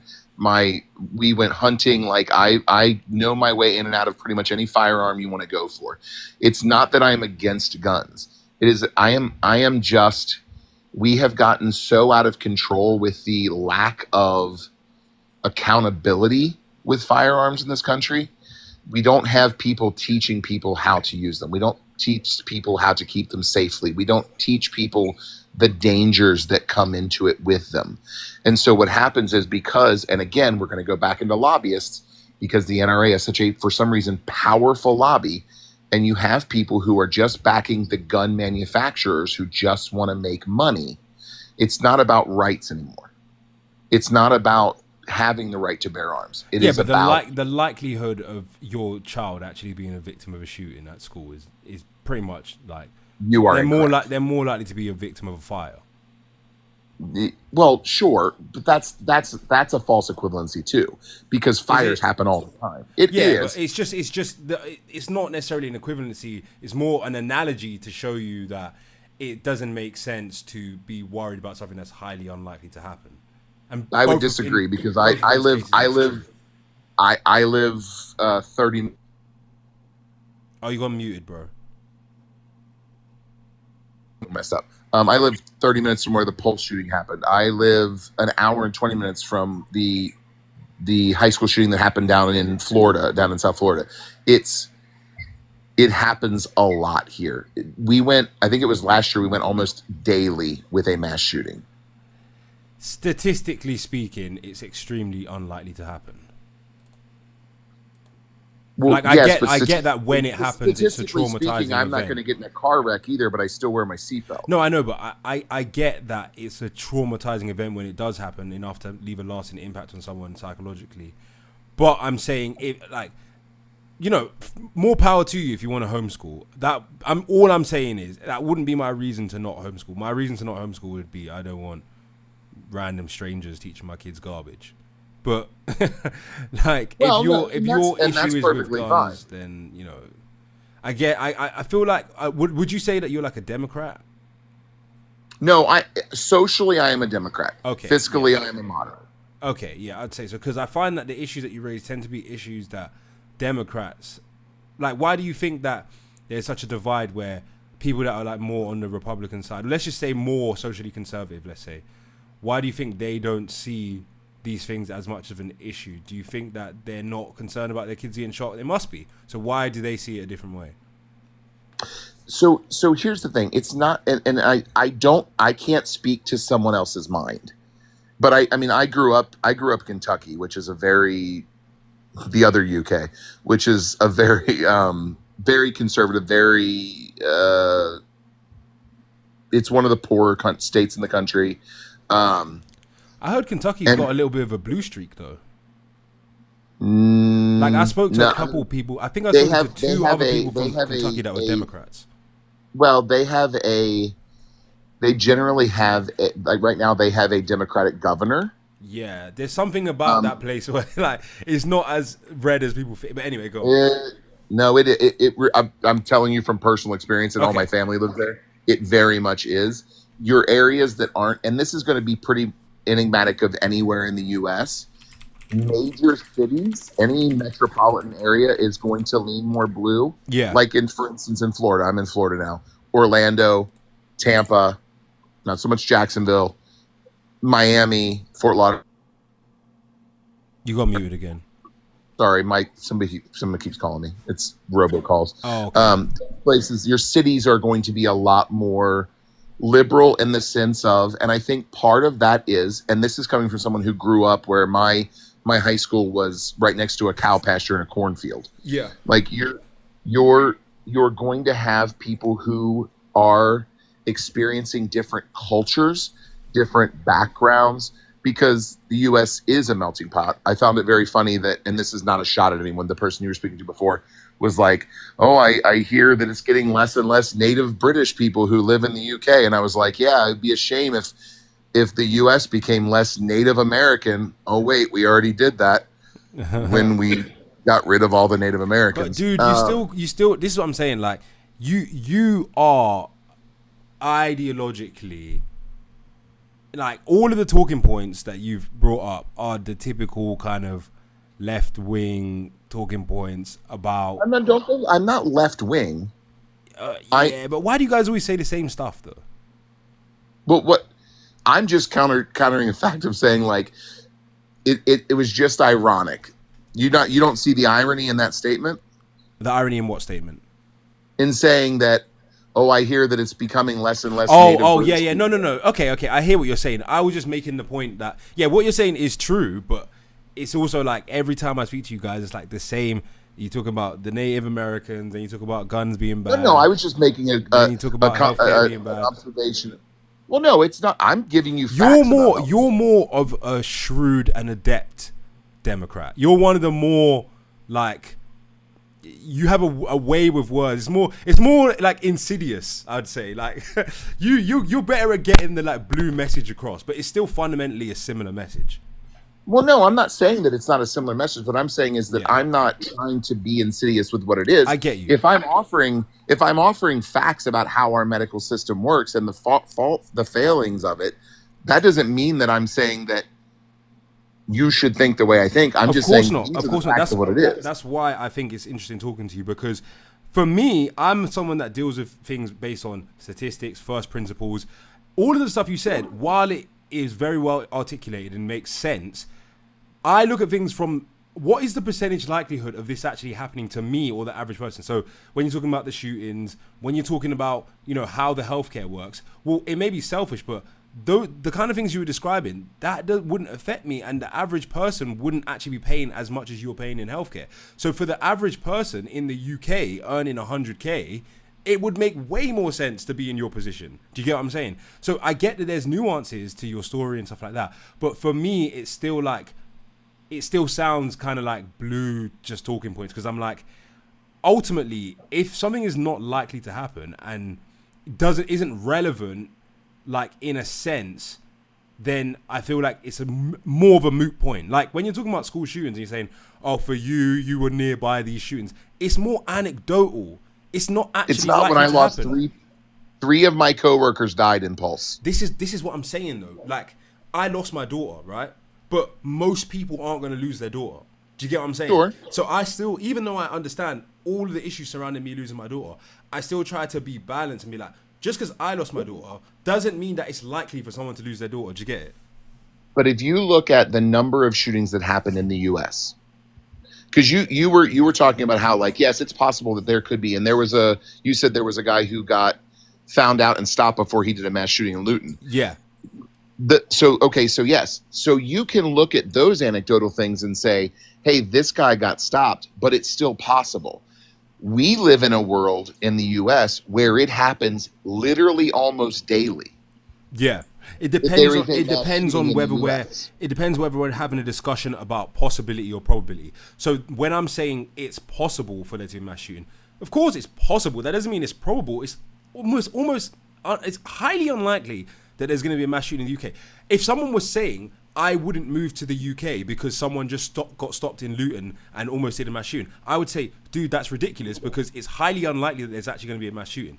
That would be a discussion of probability. But when we're talking about if it's possible for there to be a mass shooting, technically it's possible. It's just not probable. Do you get it? So when you're talking about somewhere being better or where to live, that to me is more of a matter of probability. But here's what I will say with speaking to you. And again, I'm enjoying this discourse a lot, because while we may not be on the same side of it, it can be a civil discussion. Yeah. And it doesn't have to go to such an extreme. That is not typically the case in this country on either side. Yeah. And I think from like, it's interesting because being from the UK, most people's views would align more with like a Democrat. But then, funnily enough, a Democrat's views are still way different to the average UK citizen. Like, most Democrats still believe in gun rights. Most Democrats still believe in free speech. Most UK citizens, it will be a very different form of that. So I find it interesting because I feel that I might even find myself coming to America and then seeing things on both sides that I'm like, they kind of view me almost like a Democrat on some things, but then the Democrats would view me more like a so-called conservative on other things. For example, sure. I'm not religious. So if I'm going to like a southern state and I'm constantly being like, oh, this guy's on about church and, you know, they're talking about all this religious stuff, I might find myself thinking, oh God, maybe the Democrats wouldn't be like this because they're less fundamentalist than the conservatives. You get what I'm saying? So good luck in South Carolina. But it behooves me to have that perspective. That's why I like having these discussions, because it will be ignorant of me to go to the USA and be like, yeah, now look at me, guys. Now I'm like, I'm the same. Like, no, I'm always going to be viewed as a different outsider. So, like, for example, when I'm in New York, I'm like, yeah, thank goodness. Like, keep voting blue, because I need to get my Medicaid from being, even when I'm an immigrant. Like, when I want gun rights, I'm like, get these motherfucking blue voters out of here, man. Shit. Can I ask you, just as a person of color who's living in the UK, do you find that there's a lot of racism towards you because of your skin color? I've experienced like people treat me different, but nothing crazy. Like I find that people in the UK, they'll bring up race, but then they don't actually have it in their heart. They'll be like, oh, look at me, black fella, you know what I mean? But in their mind and heart, it's not really that. It's not as a thing. Like, I've never experienced it, but what I do know for certain is that, like, when I was dealing with like my daughter's death and my daughter's case, definitely the NHS definitely is what people say racist. Like, institutional. I used to think institutional racism wasn't real.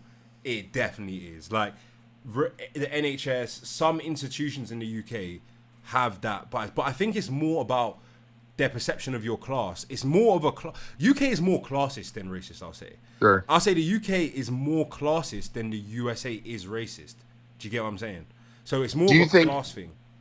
Do you think, and I'm just trying to get a perspective from your view of the world over there, do you think that it is more so that there is generational intrinsic racism, but they are too polite to say anything? What, in the UK? Yeah. Or it would be more frowned upon there? Bro, I can only be real with you. Like, you know, I'm not someone that's going to accuse people.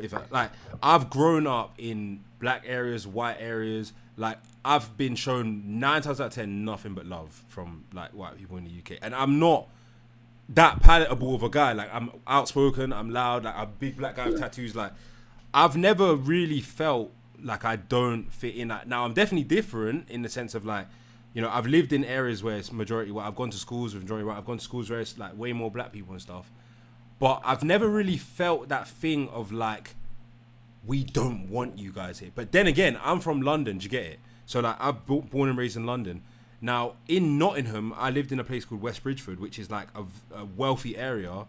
And again, I didn't feel that thing of we don't want you here, but definitely there was something in the air that was a little bit different. It was like, but I never ever felt that in London, ever in my life. Again, I apologize. It's more so about being in a posh area more so than about your color. Yeah. And I think that there are probably places like that are bad for like race relations or whatever in the UK, but it probably is just places that no one really knows about like that. Do you get it? So it's like it'll be some like small areas in like up north or in the Midlands. Like it will just be places where there's not many black people. Do you get it? Or not many Muslims. I find that the tensions are more between whites and Muslims than whites and blacks. Like Gotcha. that. Like I even had friends growing up, and they'll like my like white friends, and then they'll say to me, I don't want to get banned, but they'll say to me like, I don't have a problem at all with people my color, but I don't like people that, you know, the Prophet Muhammad people. That's what they'll say to me. So Sure. and they'll say that openly. Do you get it? So like that's more of a thing in the UK, I think. Well, I'll let somebody else get some of your time. It was a pleasure talking to you, man. I really appreciate it. I hope you stay safe in South Carolina. I hope you don't ever. I hope we are good to you there, and you Yeah, I don't hope so experience too. any of that there. Yeah, man, for real. All right, Thanks, man. brother. Have a great night. All right, take care, bro. That was a good chat, guys. I need to eat, so I'm gonna dip from the live now. Thank you for everyone who's been watching on YouTube and whatnot. Where we at? We got a decent amount of views. We're growing. So I appreciate everyone supporting, guys. Subscribe to us on YouTube at State of Deception. I'm literally growing like one subscriber at a time. I'm obviously when the videos get released, then I'll maybe get some more followers and stuff. And I wish I could have more debates today, but I literally just want to like get like a milkshake and a burger or something like that, and just kick back. So respect, guys. Thanks. Take care, and I'll see you guys soon.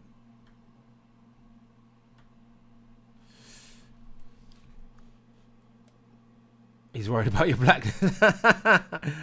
Oh, Prometheus is on about. Yeah, the Prometheus is talking about this guy, Democrat beast. Bro, I know them. I can smell it them. But, like, at the end of the day, at least the guy was respectful in it. But, you know, I don't agree with anything he's saying. But we could be cordial in that. All right, take care, guys. Thanks for watching. Bye-bye.